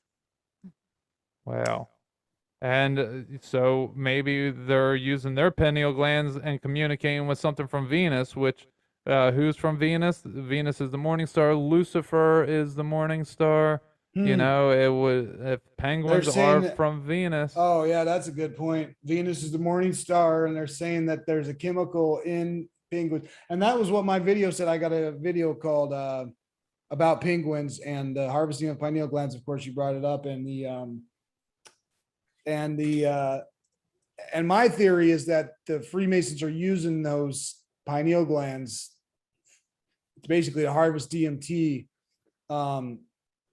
Yeah, maybe I got a different kind for their rituals, so that there's DMT in pineal glands. Well, I meant maybe their pineal gland gets you to connect with something different than what ours does. Like it's a lot more powerful, or if they're consuming them, that's see into something else. That's very disturbing. If they're consuming, you would never know. If you're a Mason, I guess so. If you're a Mason, you would never know, because you're blindfolded and you drink out of a skull. You drink out of a human skull. At first, you drink out of a glass, then you drink out of a fake skull, then you drink out of a real human skull. And you're blindfolded, and you get swords put up to your throat. So now you got a blindfold on, you got a sword at your throat, you hand it a skull, and you drink from it. Are you going to have any idea what's in that skull? No. If they mixed up a penguin pineal gland in there so that you go on a crazy astral plane trip, you're not going to know about it. Now, I've talked to plenty of Masons, two, that's probably not plenty, but I've talked to 2 Masons who have confirmed that in Masonic rituals, above the 33rd degree, that they occur on the astral plane. They don't just sit in the lodge and do their ritual. They astral travel. They go into the spirit realm to do the to do their ritual. So with the how do they get into the spirit realm for those rituals? And you would think that maybe they just use the toad, right? But the toad, they're harvesting DMT from the toad, and it seems like they're doing the same thing with penguins, in that they're harvesting DMT from them, and they're quite possibly using that to get the Freemason brothers into the astral plane as with any DMT trip, so that they can do their ritual there. That's where they make a pact with Satyanika, I believe, and that's scary stuff. It's interesting that you say that, because last night I was having these different visions while I'm just watching TV. I'm very sensitive to energies, and I'm getting all these feelings that there was a time in my past life, in a different lifetime, that I had swords across my throat, like right up against it, and I wouldn't comply, so that they slit my throat, and then I got stabbed diagonally this way through the head, and then diagonally this way through the head, and then one each straight down parallel through like the shoulders, in order to like ritually kill me, because I did something. I gave up whatever secret society I was in. I gave up the oath or whatever. That sounds exactly like I'll do a quick screen share here. Probably have seen a picture like this, but that's exactly what would happen, in the Masonic ritual. Is you've got all the swords pointed right at your neck, and at the moment you're not going to know what's in that skull. You're blindfolded, just like this guy's. He's got the cloth put over his head. He can't see what's going on. And why are they in the darkness? Of course, because they have to activate the pineal gland. So you realize that the guy laying down on the ground down here is literally having a DMT trip, or he's been sexually abstinent to where he's raised that fluid up to 33 vertebrae, and now it's gotten to his pineal gland. And one of the two, he's probably just drinking out of a skull that has a ayahuasca tea or something like that, or a penguin pineal gland mixed up into it. Well, now he's astral traveling, and he's doing his ritual in the astral plane. They may have make him do that, as well as fast, as well as do the sexual abstinence. It's probably a whole thing. Masons do that. Masons fast, and they do sexual abstinence, and that the only reason why is so that they can get their pineal gland activated. Yeah, you want to. And of course, I'm going to do the same thing in the mountains, but instead of serving Satyanakya like they do, I'll be serving God, and I'll bet there's not enough people on this earth who are actually connecting with God. Mm-hmm. Here's the WikiLeaks email on classified. Now, this was 1973, but frozen penguin pineal glands will be shipped, to New York. And I forget how much it was, but it's in another document. But yeah, they're why are they shipping these frozen penguin pineal glands? And here's the disturbing part. They have a bunch of frozen penguin pineal glands. So did they do that out on the ice shelf? I mean, okay, Yeah. You actually got to cut into the brain, open up the brain, get the pineal gland out. It's a pretty disgusting thing to think about. But here's the thing. They didn't probably just go out on the ice and grab a few penguins to do this. I mean, they're shipping them up to New York. Right. So the truth is there's probably a facility in Antarctica where they raise penguins like chickens in the at the slaughterhouse, and they just raise penguins and kill them off, and then this is evidence that they have penguin harvesting centers in Antarctica. And, they say, oh, the Antarctic Treaty is to save the penguins. We got to save all those penguins. When in reality, what the Antarctic Treaty seems to be doing, in addition to keeping everybody out of Antarctica so they don't find that it's a flat earth, but instead of protecting the penguins, what the Antarctic Treaty is doing is keeping people out of Antarctica so that people don't come there and find out that they have penguin processing centers there where they're mass producing penguins in some kind of a, disgusting factory line. And they're just going chopping into their brains to pull out the pineal gland. And I don't find any penguin meat for sale. They can't do that. So they've got to be just throwing that all out to scrap. It's a pretty disgusting operation that they've got to be having going on down there. Yeah, I totally agree. This, I don't know, this is a delicate surgery, I'm sure, that they have to perform, and it's being done indoors. Right. They have to be doing it indoors, and so the pure fact of the matter is that in Antarctica there are buildings and there are facilities for the sole purpose of delicately harvesting penguins and probably just throwing the whole entire carcass out for no use except for reaching into the brain and grabbing that pineal gland out. It's disgusting. Yeah. Wow, that's so awful. Thank you, Freemasons. You guys are great. Hopefully one of them's watching. This is all you're doing. And so good on you for that. It's ridiculous. That organization needs to be brought down to its knees and destroyed. Yeah. They started it in what, 1773, I think, or 1717, they say. If the 169th year was 1969, that would be 1800. They say it started in 1776. Or 76 was the Illuminati. 1776. I was just looking at the coin. Yeah. I've found all kinds of historical documents that predate that have Freemasonry stuff all over them. I mean, there's even Masonic lodges that go way back. All that happened in 1700 is some new. The Grand Lodge was created. In England, and so but before that, there's guys like Elias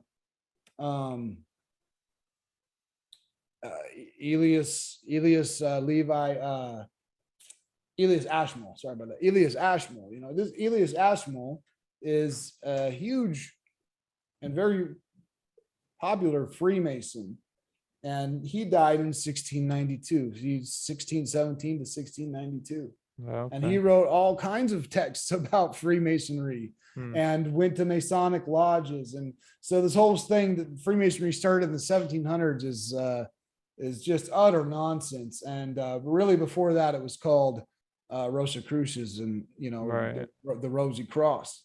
Before Elias Ashmole, the biggest guy before him was John Dee, who is credited with being the founder of the modern day Rosicrucianism.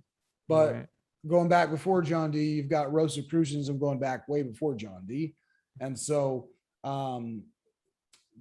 Freemasonry's been going on for thousands of years. Freemasons themselves say that they are that their founders, that their bloodline comes from the stone builders who built King Solomon's temple. So according to Freemasons, their organization goes back thousands of years to the building of King Solomon's temple, and that basically Hiram Abiff was a Freemason, and he taught Freemasonry to King Solomon. Wow. Yeah, I mean, this shit goes all the way back, and it's so biblical, and we look around today, and we see what kind of situation we're in because of these same people. Now, but before we wrap up here, if you got a few more minutes about the geocentric Earth. Oh yeah. So this is really interesting, and I 100% think that the Earth is stationary. I can see everything moving, and I can see that I'm not moving. It's very obvious to me. There's so many different ways to prove this, And it's funny that the way, so I saw a video of yours where you talk about how they disprove that the Earth isn't moving, according to mainstream narrative, because the guy that ran the original experiment, they said, oh well, he didn't account for the spin of the Earth, so therefore you can't, that there is a spin of the Earth. He just didn't account for it in his experiment.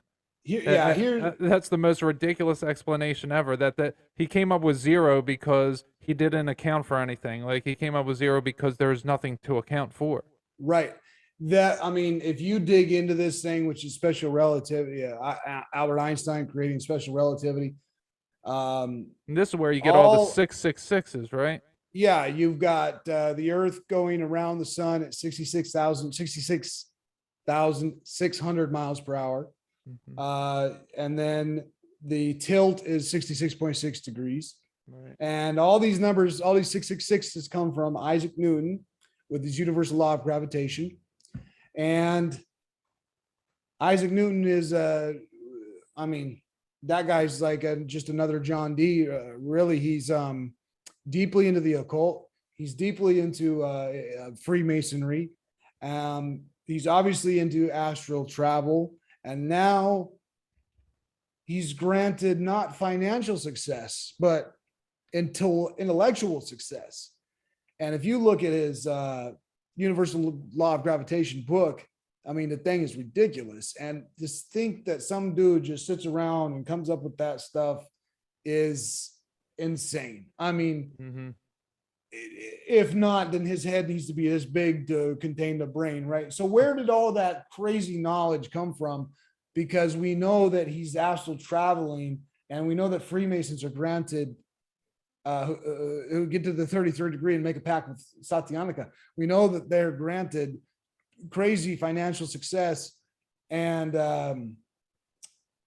well, in this case, intellectual success. Where did Isaac Newton get all of his knowledge? And it seems that it was probably given to him from a being of the spirit world. And so that's how we ended up with all these 666s. It's not even necessarily the invention of the Freemasons, but that information probably came from Satan himself while he passed it off to Isaac Newton to have him write it down in his book of Universal Law of Gravitation. So, but then we get late 1800s, early 1900s, you got Albert Michelson with his interferometer experiments, and he proves beyond a shadow of a doubt with his experiments that the Earth is not moving.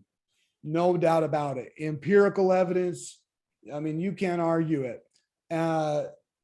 Now, Einstein was basically put onto the job to shut that guy up and prove that his experiments are false. And Einstein can't do it. So he comes up with the help of his buddy, Lorentz, using the Lorentz transform.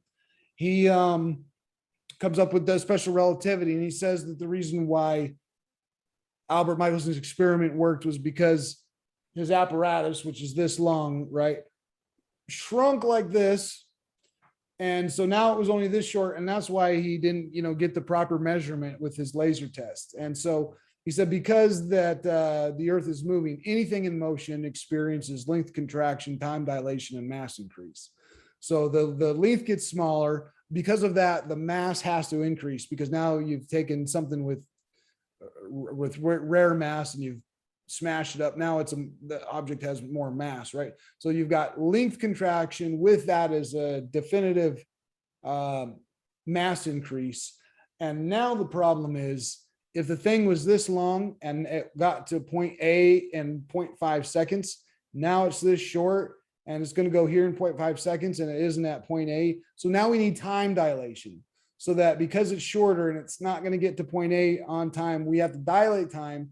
So now this thing can finally reach point A where it originally should. So Einstein just basically pulls a stinking rabbit out of a hat, 3 rabbits, called length contraction. Dang it. Well, that's not going to work because the mass is going to increase. Well, let's get mass increase too. Oh my goodness. Now we're going to have to dilate time because okay, let's pull out time dilation out of the rabbit hat. We're going to call it special relativity. And because special relativity is a fact and definitely a law of the universe, then the Earth is we still have a heliocentric system, and the Earth is still going around the sun at 66,600 miles per hour.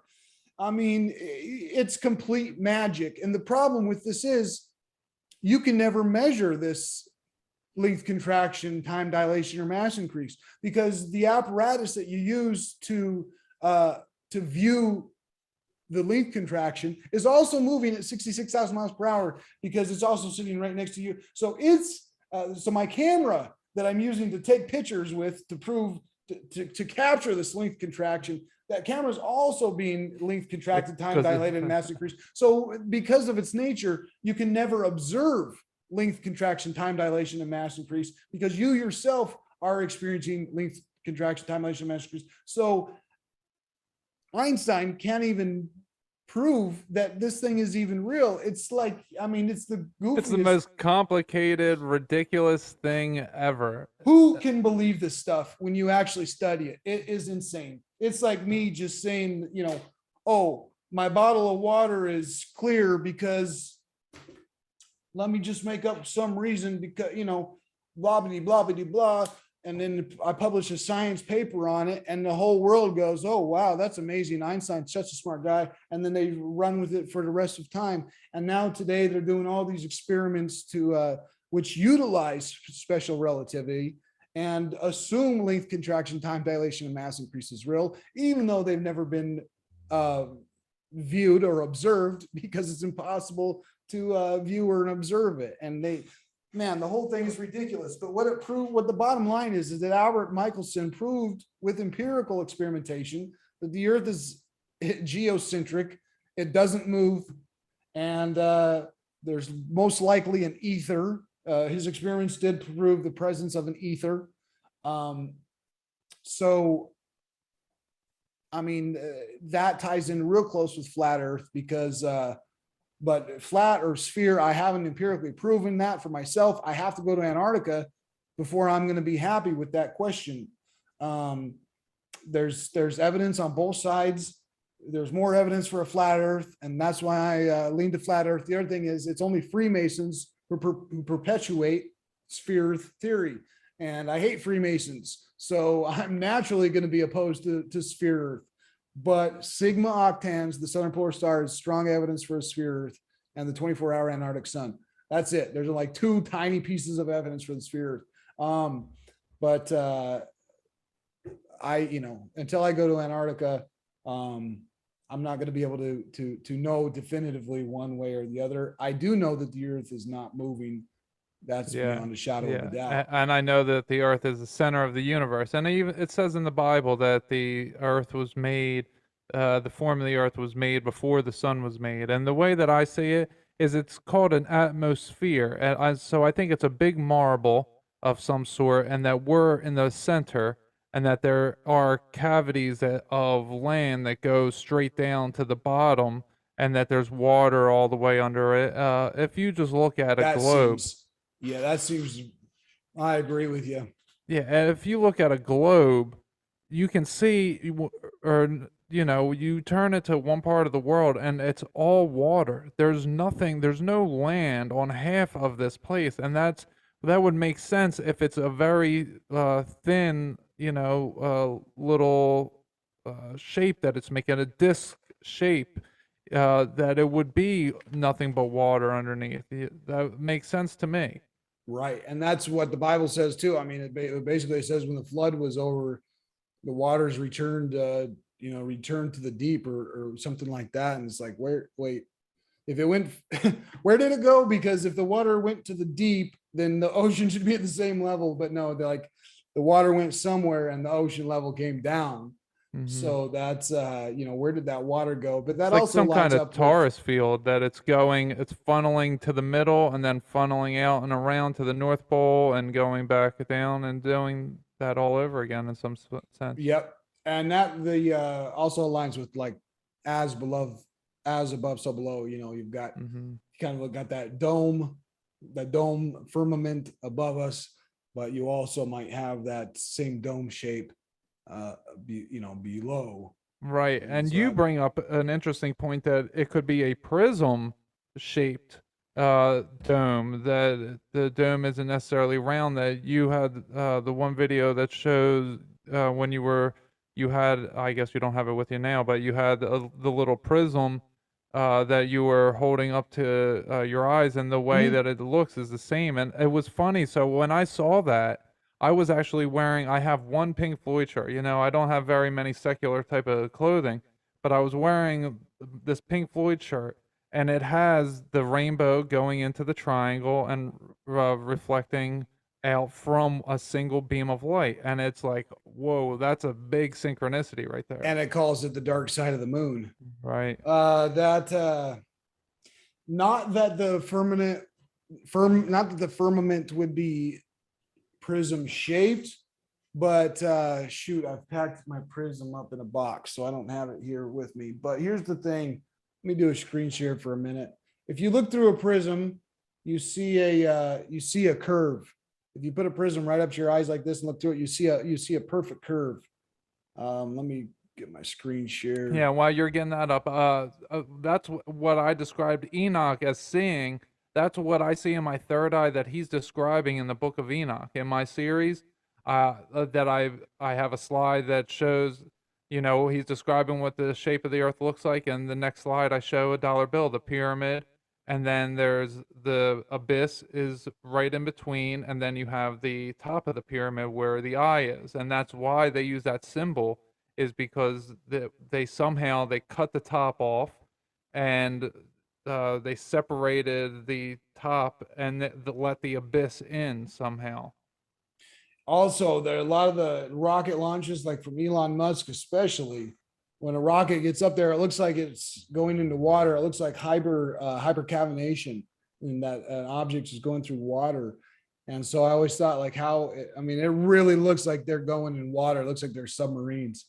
And so if the firmament is up there, I was saying, how did they get past the firmament? Unless the firmament is water, how did they get past the firmament into the water? Because some of those rocket launches, I mean, really look like they're going straight into water.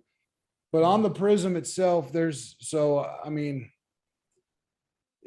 I wasn't too much of a flat earther until I got that prism and I looked through it, and this is what I seen. So if you have a prism, get one and look through it at a flat surface, because this is my ceiling, which of course should be at the red line, and it should be a perfectly flat line, and it's not. You get this huge curve when you look through a prism. And so I started asking, I thought it would be real simple, right? So I Googled it, why, curve through a prism and all this stuff. You're not going to find anything about that. So I asked a couple, physics students, people who were at going to university for physics, astrological physics, I think, and the other one was theoretical physics. Why you see the curve through there? And they're like, they stumbled. They couldn't give me an answer either. And so I went to Reddit and places like that, and physics, ask it a question. No one really could answer the question. So I was real interested into it. So here's a couple things. Here's the prism right here. For one, Y is longer than X. So the light wave traveling anywhere, and as you go away down the beam,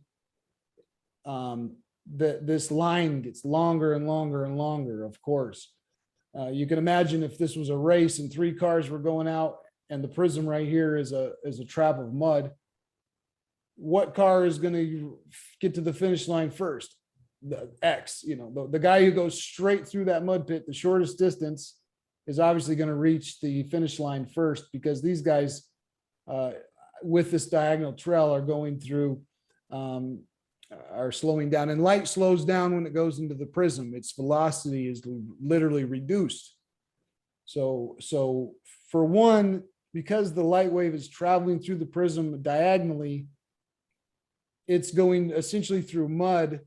It's slowing down this whole time. So the light wave doesn't get to my eye quick enough. And this is one reason why you have this curved shape, because this light wave came to my eye the quickest. And these light waves came to my eye later. It takes longer for these light waves to get to your eyeball while you're looking through the prism. You know what that photo reminds me of? When they say snipers have to account for curvature of the Earth, what if they have to account for curvature of the light? Because we know light bends. That's what they're accounting for. That's exactly what they're accounting for. And a lot of snipers, anyways, say like, "Oh man, we never account for the curvature of Earth." And they never account for the spin either. They don't. Otherwise they would have a tuning dial on their scope for Earth curvature based on how far away the target is, and they don't. They, like, all scopes just assume a perfectly flat plane. Right. So the here's a cross section of it. The light wave does bend down. So the I did some more experiments, and here's a laser going through the prism. And you can see the light wave bend here. You can see that it came from this angle, and then it bent down, and now it's coming down at this angle. And when it leaves, it bends down again, and it bent down, and it bounced off here. Weird. Where it reflected off there. So what I did was I took the laser and I sent it through the prism at a 90-degree angle, and then I increased the angles exactly like we see here. So I shot my laser through straight, and then I shot it through diagonally. And that's what all these pictures are showing. I combined them into one to explain what's going on a little bit different. But a 90-degree angle is the highest point in the arch. And that's this one right here. This is a 90-degree angle perpendicular to the light wave is at a perfectly right angle to the prism surface. And with that, I mean, it's exactly what's happening there. You've got this line right here. So you've got this, the reason why light is bending here is because of angle of incidence. The angle at which light is coming in and hits this surface, the light wave bends. And the reason why is because a light wave, like all waves, have a left and a right side. So it's kind of like a ricochet. If you're to shoot a hockey puck off of a goalpost, depending on the angle that you shoot it at and the place that you hit it at, it's going to ricochet off in a different way. Based on what angle it's coming in. And when I say that the light wave has a left and a right side, so here's a wave, right? Sine wave, frequency, vibration, whatever you want to call it. Like it's a DNA wave strand. It has a left side and it has a right side. So this double wave here is not helping out. Let's just get a picture of a sine wave. So anyways, you've got the left side and the right side. Somewhere between here, this wave is going to enter into the prism. If this left side enters in first, you've got a problem because the prism slows down the light wave. It actually reduces the velocity of the light. So let's say this part right here just went into the prism. And now that this part is moving slowly, well, this part back here is still moving fast because it hasn't reached the prism yet, and the prism slows it down. So this part, the left side of the wave, which is the bottom part, anyways, the bottom part of the wave has entered into the prism, and it's going slow. And meanwhile, this part up here is still going really fast. And that's what causes the light to change directions, because the left side of the wave went in first and the right side is still going fast. It's the same thing as if your car, the two front tires of your car, what's going to happen if your right tire is going fast and your left tire is going slow? Your car is just going to sit there and go in a circle. Mm-hmm. And it's the same thing, that it's making a turn, right? Because the left one's going fast and the right one's going slow. That's what this wave is doing. The left side's going fast, the right side's going slow. So it makes a turn, and that's called the angle of incidence right here. So on the, I think I got a angle of incidence in here, but anyways, this image, what it's showing is 90-degree angle. The laser going in has this much of a turn in the light wave, a curve. And now look at, here's a 65-degree angle. It curves even more. Curves even more, which is, kind of like coming in from this direction. And it's even more of a turn. And now if we go like 45-degree angle, it's taking even more of a turn. So now I'm going to compare all three of these lines. I copied A, B, and C all into one so that you can see where they're at. And here's A, B, and C. Now, this is kind of hard to visualize this curve, but A is the midpoint. A is in the middle. Okay. B is midway and C is over here. So this makes this ABC, this is the high point of the arch. Once again, this is A, this is B, and this is C. So what happens when the light goes into the prism is, well, I understand now because of this image and shooting the laser through at different angles, then seeing the angle of incidence is what causes. It's not just the speed. It's not just the light is slowing down, Al. It's going through that diagonal. But in addition to that, the angle at which the light is coming in causes it to form this curvature shape, exactly as I can see here. So now I understand why, and hopefully I explained it well enough, why this curve forms when you look through a prism. And it's two factors. It's the refractive index of the prism. So how slow is light going through the prism, and its angle of incidence. What is the angle of the light coming in? Right here, it's coming in at a 90-degree angle. Here we've got 65, and then over here, we're up more like a 45-degree angle. And that angle of incidence, as proven right here with experiment and observation, we can see exactly that this ABC is the curve shape that's formed. Wow, that is incredible. I mean, and you taught yourself all of this. Did you go to school for physics? Because you have some amazing drawings and all that stuff that you have. Yeah, I'm a freelance physicist. I dove into physics myself, but I was homeschooled my whole life, anyways, except for 10th grade. 10th grade, I unfortunately had to bear 9 months through public school. But other than that, I was homeschooled my whole life. And so diving into a topic like physics or something like that is my natural way of learning. Now, when you were talking about the sextant, you're saying it's going to be literally a day of math. Like, that is crazy. Oh yeah. I mean, it's no joke to, like when Amundsen, Roald Amundsen, the first person to the South Pole, when he got down there, he stayed there for almost 2 days with a sextant measuring the sun every hour. And they didn't know if they were at the South Pole or not. They had to get back to their camp. And then they had to take the boat back to New York and hand their sextant observations off to the mathematicians. And then the mathematicians had to go off and figure out if they were actually at 90 degrees south or not.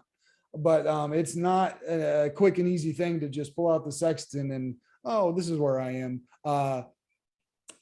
Latitude is easy and fast. You can get your latitude real easy and fast. Longitude is what takes a significant amount of math.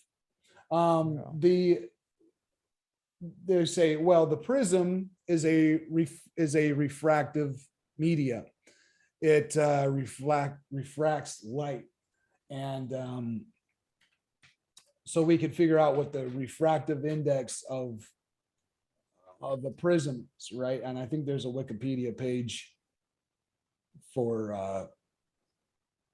it, but I think I'll get there if I go refractive index of air.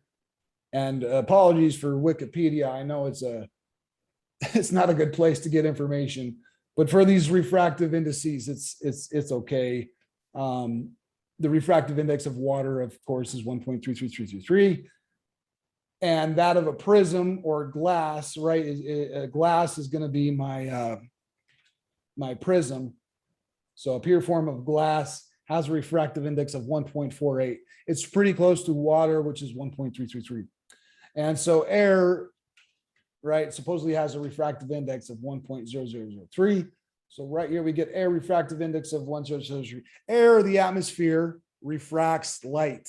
Any light wave going through the air is following a curved path.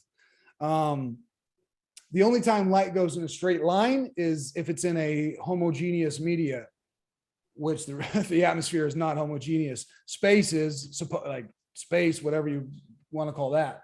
But space, and a vacuum is the only place where light goes in a straight line. So the Earth's atmosphere goes out to 6,200 miles, layers of the atmosphere. The exosphere goes out to 6,200 miles, where it merges with the solar winds. There's all the layers.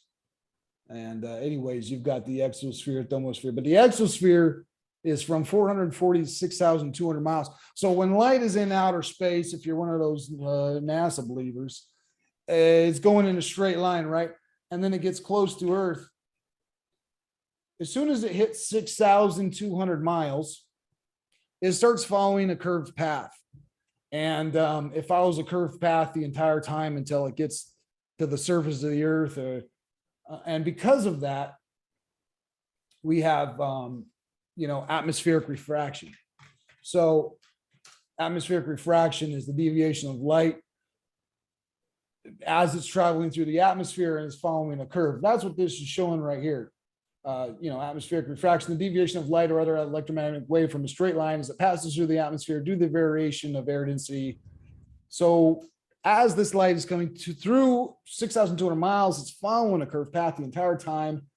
And so that shows the displacement of the sun's image at sunrise and sunset. So at sunrise and sunset, you look out and you assume that the light between your eye and the sun is following a straight line.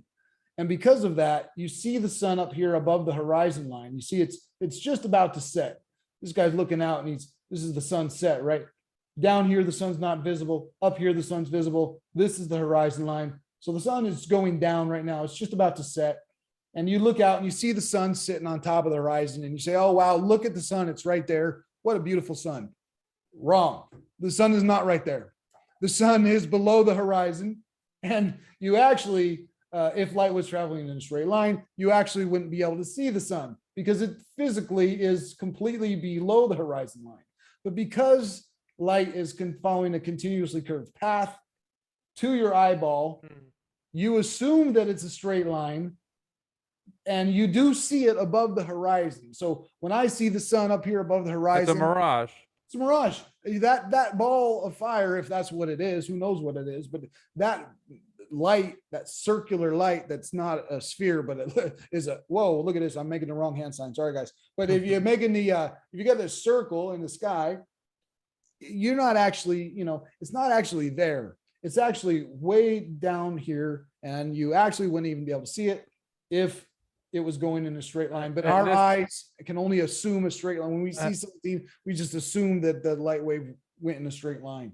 Yeah, and this is why the flat earthers talk about using that trick when you zoom further into something on a boat on water, how you can see the bottom of the boat, even though it's really not there. It's a mirage, but we think that we're seeing things fall off the curve, but it's actually the light is it's below our vision and it's curving into us. Wow. Light's just bending. And they tricked us all these years.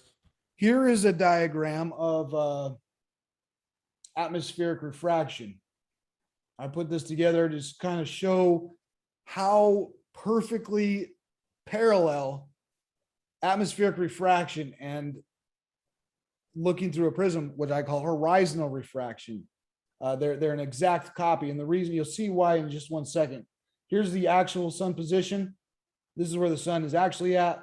And here's the apparent sun position. Now, the only time there you can actually see the sun where it really is at high noon. When you're at high noon and you see the sun, it's actually right there. The light doesn't follow a curved path. Well, it does. I don't know. This is hard to explain because while it's going 6,200 miles through the atmosphere, it is following a curved path. But because it's directly above you, the angle of incidence here is 0 degrees. So this is like the same exact thing of looking at my prism. Right. The 90 degree, the one that's coming in at 90 degrees has an angle of incidence of 0. And because of that, it's at your zenith. You know, your zenith is right up straight above you.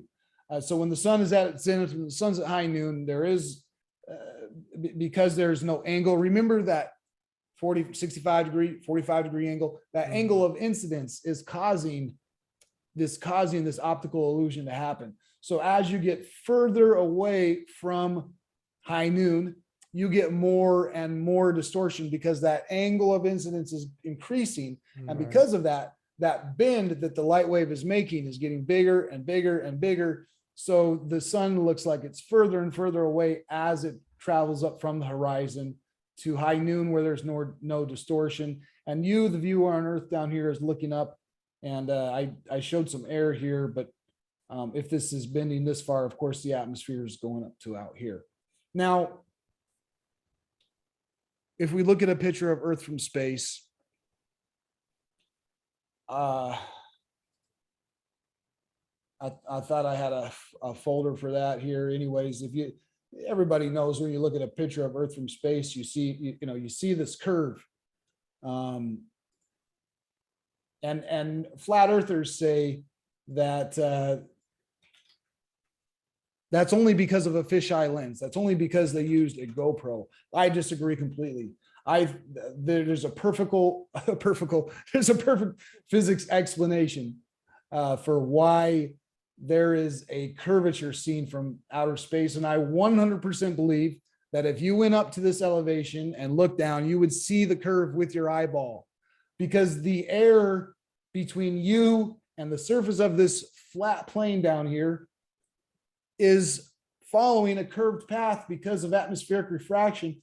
And in addition to that, because of the prism experiments that I just showed you, you know for a fact that as this angle increases and you go to 45 degrees and 65 degrees and 45 degree angle, this angle of incidence is increasing. So the light wave that's following a curved path between here and my eyeball, here and my eyeball, and here in my eyeball, that angle is increasing. So by all physics, by all means, according to physics, if you went to a high elevation and you're looking through a refractive media, whether it's the prism or whether it's the air, the only difference between the prism and the air is the refractive index. Air has a lower refractive index. So I need 200 miles between the ISS and the surface of Earth.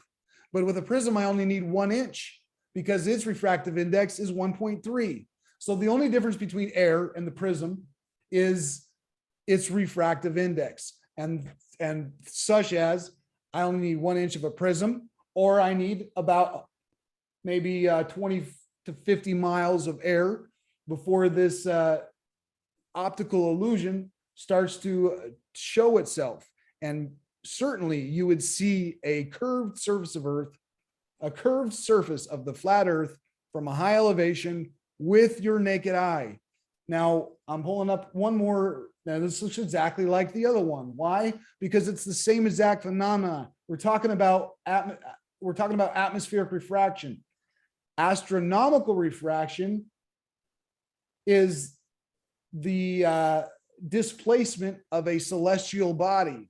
When you're looking at an object that's outside of the atmosphere or at the firmament, That's astronomical. Terrestrial refraction is the refraction of a here it is right here. Wikipedia breaks it down into 2 sections, not 3. It should be 3. Astronomical refraction, which is the celestial object that you're looking at, and terrestrial refraction, which is like a distant mountain peak. So when you look out at a distant mountain peak, it's not actually where it's at. It's either higher or lower, but you have to account for the terrestrial refraction, because light waves that are traveling parallel to the surface of the flat Earth also follow a curved path. And because of that curved path, you have terrestrial refraction, and the distant mountain peak isn't where you see it at. It's actually physically higher or lower from that point. But Wikipedia, the sniper rifle. Yep, the terrestrial refraction is the sniper rifle's problem. Exactly.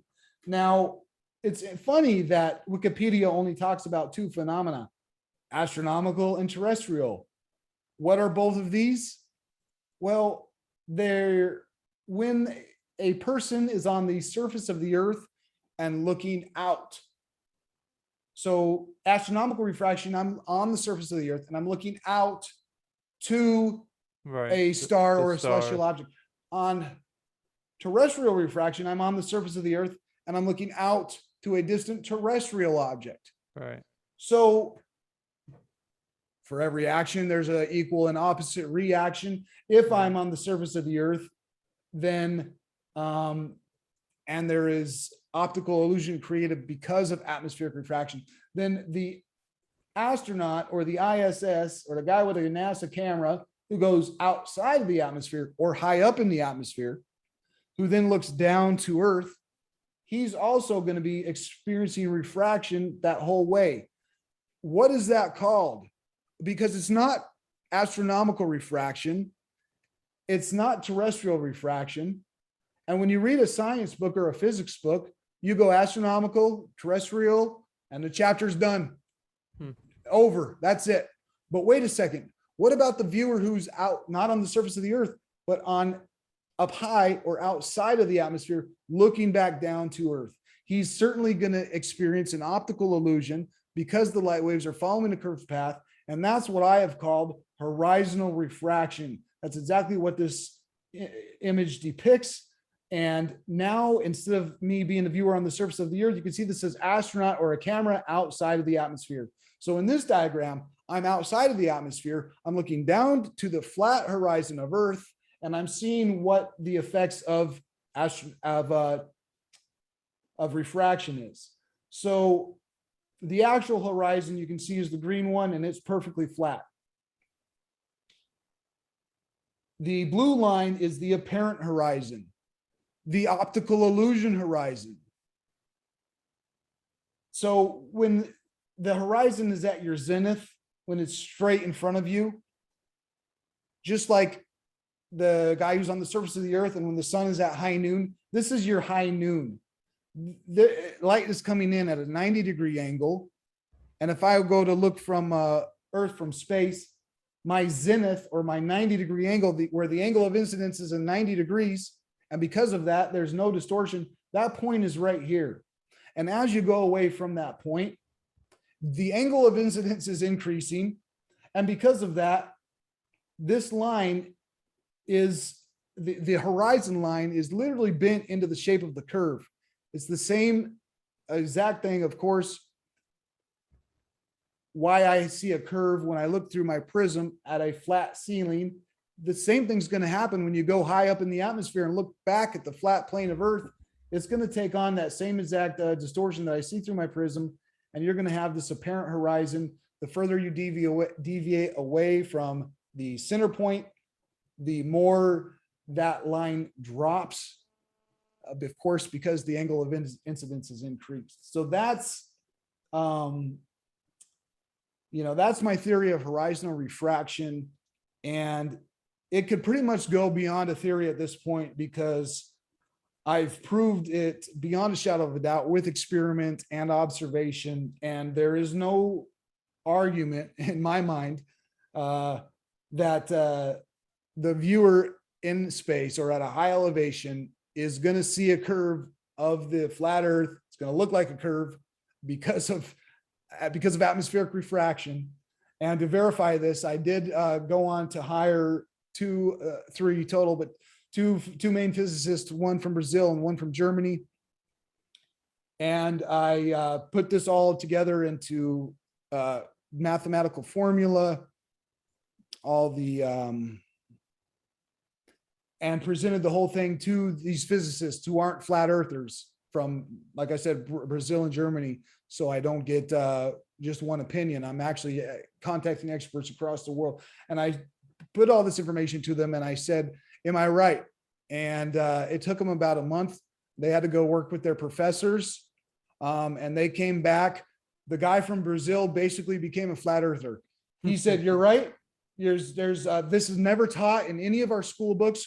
I've never even thought about this. My professor never even thought about this. He's never even had a concept of this at all. But you're absolutely right. If you take somebody, you can't just take the guy on the surface of the earth and say that he experiences optical illusion because of atmospheric refraction, and then totally ignore the viewers who are outside of the atmosphere looking back down to the surface of the earth. I mean, the guy from Germany didn't fully become a flat earther, but he basically told me the same thing. He says, this is basically evidence of a flat earth. And you're absolutely right. Same thing in Germany. The German professor had never even thought of this or heard of it. And of course, it's not taught in any school books anywhere. Wow. My friend, you are a genius. And I think that you come prepared to show all your stuff in all your episodes. You're very detailed. You show everything, like Mimi was saying. You show your receipts. You bring the information, and you are schooling physicists. You're in physics. You're schooling holy people on how to be holy. You know, you are doing some great things there, my friend. Appreciate that, Todd. And this is really exciting to me. A lot of this research kicked off because of this image. This is Auguste Piccard. This is the first man to the stratosphere. Of course, he got there in 1930 or 31, or I believe, but first man to the stratosphere. And what did he describe but an upturned edge? Well, I can also get an upturned edge based on the angle of incidence of the camera, whether you're looking, if the horizon's here, whether you're looking up this way or whether you're looking down to the horizon. But nevertheless, the first man who went to the stratosphere, what did he do when he gets back? Oh, he starts grabbing prisms and looking through them with his eyeball, exactly like I do. Why? Because he's trying to understand the curvature that he's seen when he was in his balloon, and he can't wrap his mind around it. So he's done exactly what I've done, and he's gone and he's put his eye up directly to a prism, and he's figuring out why he's seen that upturned edge and why he's seen that curvature from space. So thank you to Auguste Piccard and the photographer whoever captured that image, because it definitely inspired me to start looking through prisms to get answers about how light travels through our atmosphere. Wow. And here's Antarctica. I mean, who doesn't want to go here, pitch a tent, and look up with the naked eye and see the stars and the Milky Way, the Milky Way, all these crazy stars with your naked eye. Because when I go up into the mountains camping or whatever, and I look at the stars, they're so bright and just, breathtaking. But I've just barely got out of the city into the mountains. Think about if you go to Antarctica, not only are you escaping all the light pollution from the cities around you, but the sun itself is gone for like 3 months. The sun is completely gone. So not only do you have zero light pollution from the cities, but also there's no light coming from the sun. Think about how bright the sky is going to be. And I love looking up at the night sky in the forest, in the woods, but just think about how much better it would be to see it from Antarctica and how few people actually get to witness that. Yeah. I hope I get to be one of them. Yeah, I hope you do too. You know, that'll be amazing to accomplish that goal. Uh, Mimi, do you have anything you want to get in real quick before we? I don't. That's so much information. Yeah. Again. Just mind blowing. I love just sitting and listening to you talk. Yeah. Well, there's man, well, studying stuff like this, it's the same. I could dig into physics like that, and the prism experiments is where I really got solidified into flat earth theory and said, like, man, because everywhere you look, whether you're looking over a lake for 200 miles and there's no physical curvature, or whether you go up into space and take a picture of Earth and it makes a curve, it's all evidence of a flat plane. So it's definitely solidified my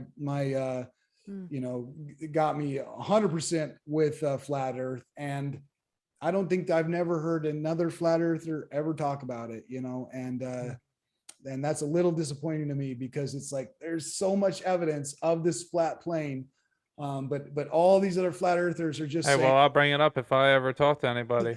Perfect, because everybody else just says it's because they took a picture with the GoPro, and it's like, look, guys, you would see that curvature with your naked eye if you went to that elevation. And this is just pure physics. And what does that physics say? It says that that it's flat. Yeah. It definitely does. But who knows? One day, we'll find out one day. Is there anything that you want to leave my audience with? I know you're. Well, I'm taking off to the mountains. I'm going to be gone for a while, so I'm glad you had this podcast. This is the last chance I'll get to chat for a while. But yeah, I'll be out there. It'll be I'm glad you put this on so we could have a chat. But yeah, I'm going to be out there seeking God and praying and trying to pray without ceasing for at least 10 days. Of course, during that time is going to be fasting. I've put on enough fat that I can, I survived no problem for a 40-day fast. And during that time, get used to living in the outdoors and get used to catching fish and trapping for food. But so yeah, I'll be gone for a little while and hopefully learn something. I really want to be able to communicate with God and get some answers to some of my questions about this flat earth, sphere earth, about the book of Revelation and where we're at right now in history. Are we past Revelation, or is it still coming? Has Jesus come back? Or did he already come back and he's coming back a third time? I mean, I've got so many questions unanswered that that's the only way to get answers, I believe, is like I said, take a step out there in the mountains. And so yeah, that's it, man. I had some DVD projects going with Lost History of the Flat Earth and Off the Land Childs, and those are I obviously won't be able to ship those, so that's all shut down. So I don't have anything going at the moment. Just if anything, say a prayer for me while I'm out there. Absolutely. That's what I was just going to say. Be safe. Use discernment. We'll be praying for you. And I definitely want to hear from you when you get back around to once you find what you're looking for. My beard's down to here. If you get some good answers to those questions, I'm always up for another discussion. We should do a post. Absolutely. A post North Pole. I'm planning to make this my North Pole, my start towards the North Pole. That's why I'm going to Canada, like I said, and try to get to Hudson Bay, Baffin Bay, and just keep getting closer to 90 degrees north. So hopefully I don't. Hopefully nobody hears from me until maybe I'll get internet access at a hotel or something like that. But overall, should be staying outdoors and making my way, hopefully, to the North Pole. So next podcast, hopefully I come back with my sextant readings of the. Yeah, and your long hair and your long beard. No haircuts before the next podcast. I can't. I use an electric razor, so I'm in trouble now. I won't have any electricity. But yeah, that's about it. That's about all I have going on. And they do say that the men and women would grow their hair out all over because it's like antenna. Warm. It's antenna, so the it longer is like your an antenna. hair, I haven't cut mine since my the day before my 30th birthday. That's like Samson, right? Samson from the Bible, he had all of his when Delilah cut his hair, he lost all of his power. And that's when he got chained to the two pillars, and was because Delilah cut his hair off. Samson fell asleep, and Delilah knew that Samson's power came from his hair. And she's not look at my powerless man over here compared to you, Todd. But Delilah snuck in, cut his hair off, and he lost all of his strength. And after that, he got chained to the pillars, his eyes gouged out, and he prayed one last time, God, give me the strength to break these pillars. And God did, broke them, and the whole temple collapsed on the Philistines. And so, Hurricane Sam is hitting or about to hit, right? Hurricane Sam? Is that what you just told me? Oh, really? Sam? Yeah. Oof. Now the Samson hurricane hitting. So yeah, there might be something to growing your hair out. That's for sure. Yeah. So that'll be definitely a test. I'm not planning to get a haircut. One last thing, since you said Canada, I want to share my screen because there was one other thing. Have you ever heard about Devon Island? Oh yeah, this is Mars. Where NASA has. It's Mars. I mean, plain and simple. That is certainly a place where I'll be going right by on my way to the North Pole if I can make it that far. But yeah, you'll be going up right past Devon Island, and Devon Island has craters. It's got NASA. They've got rovers. This is undoubtedly the place where they're taking pictures. For it's called like the Mars Project. It's the Mars Project. They're up there with the stinking rovers. I mean, all they're doing is taking a picture with that little rover right there. Yeah. Then they're coloring the sky red. And did you know that the very first image that was sent from the Mars rover to Earth came through and it had a blue sky? Really? The first image from the Mars rover came through and it had a blue sky. And everyone said, whoa, why does it have a blue sky? And NASA said, oh, shoot. It was because of the image compression format that we're using, and the image compression screwed up the sky. So, and now we fixed it, and they released the next photo and it had a red sky. That's like Biden's hand going through the microphone. Oh man, it's ridiculous. It's compressed files. Oh, right.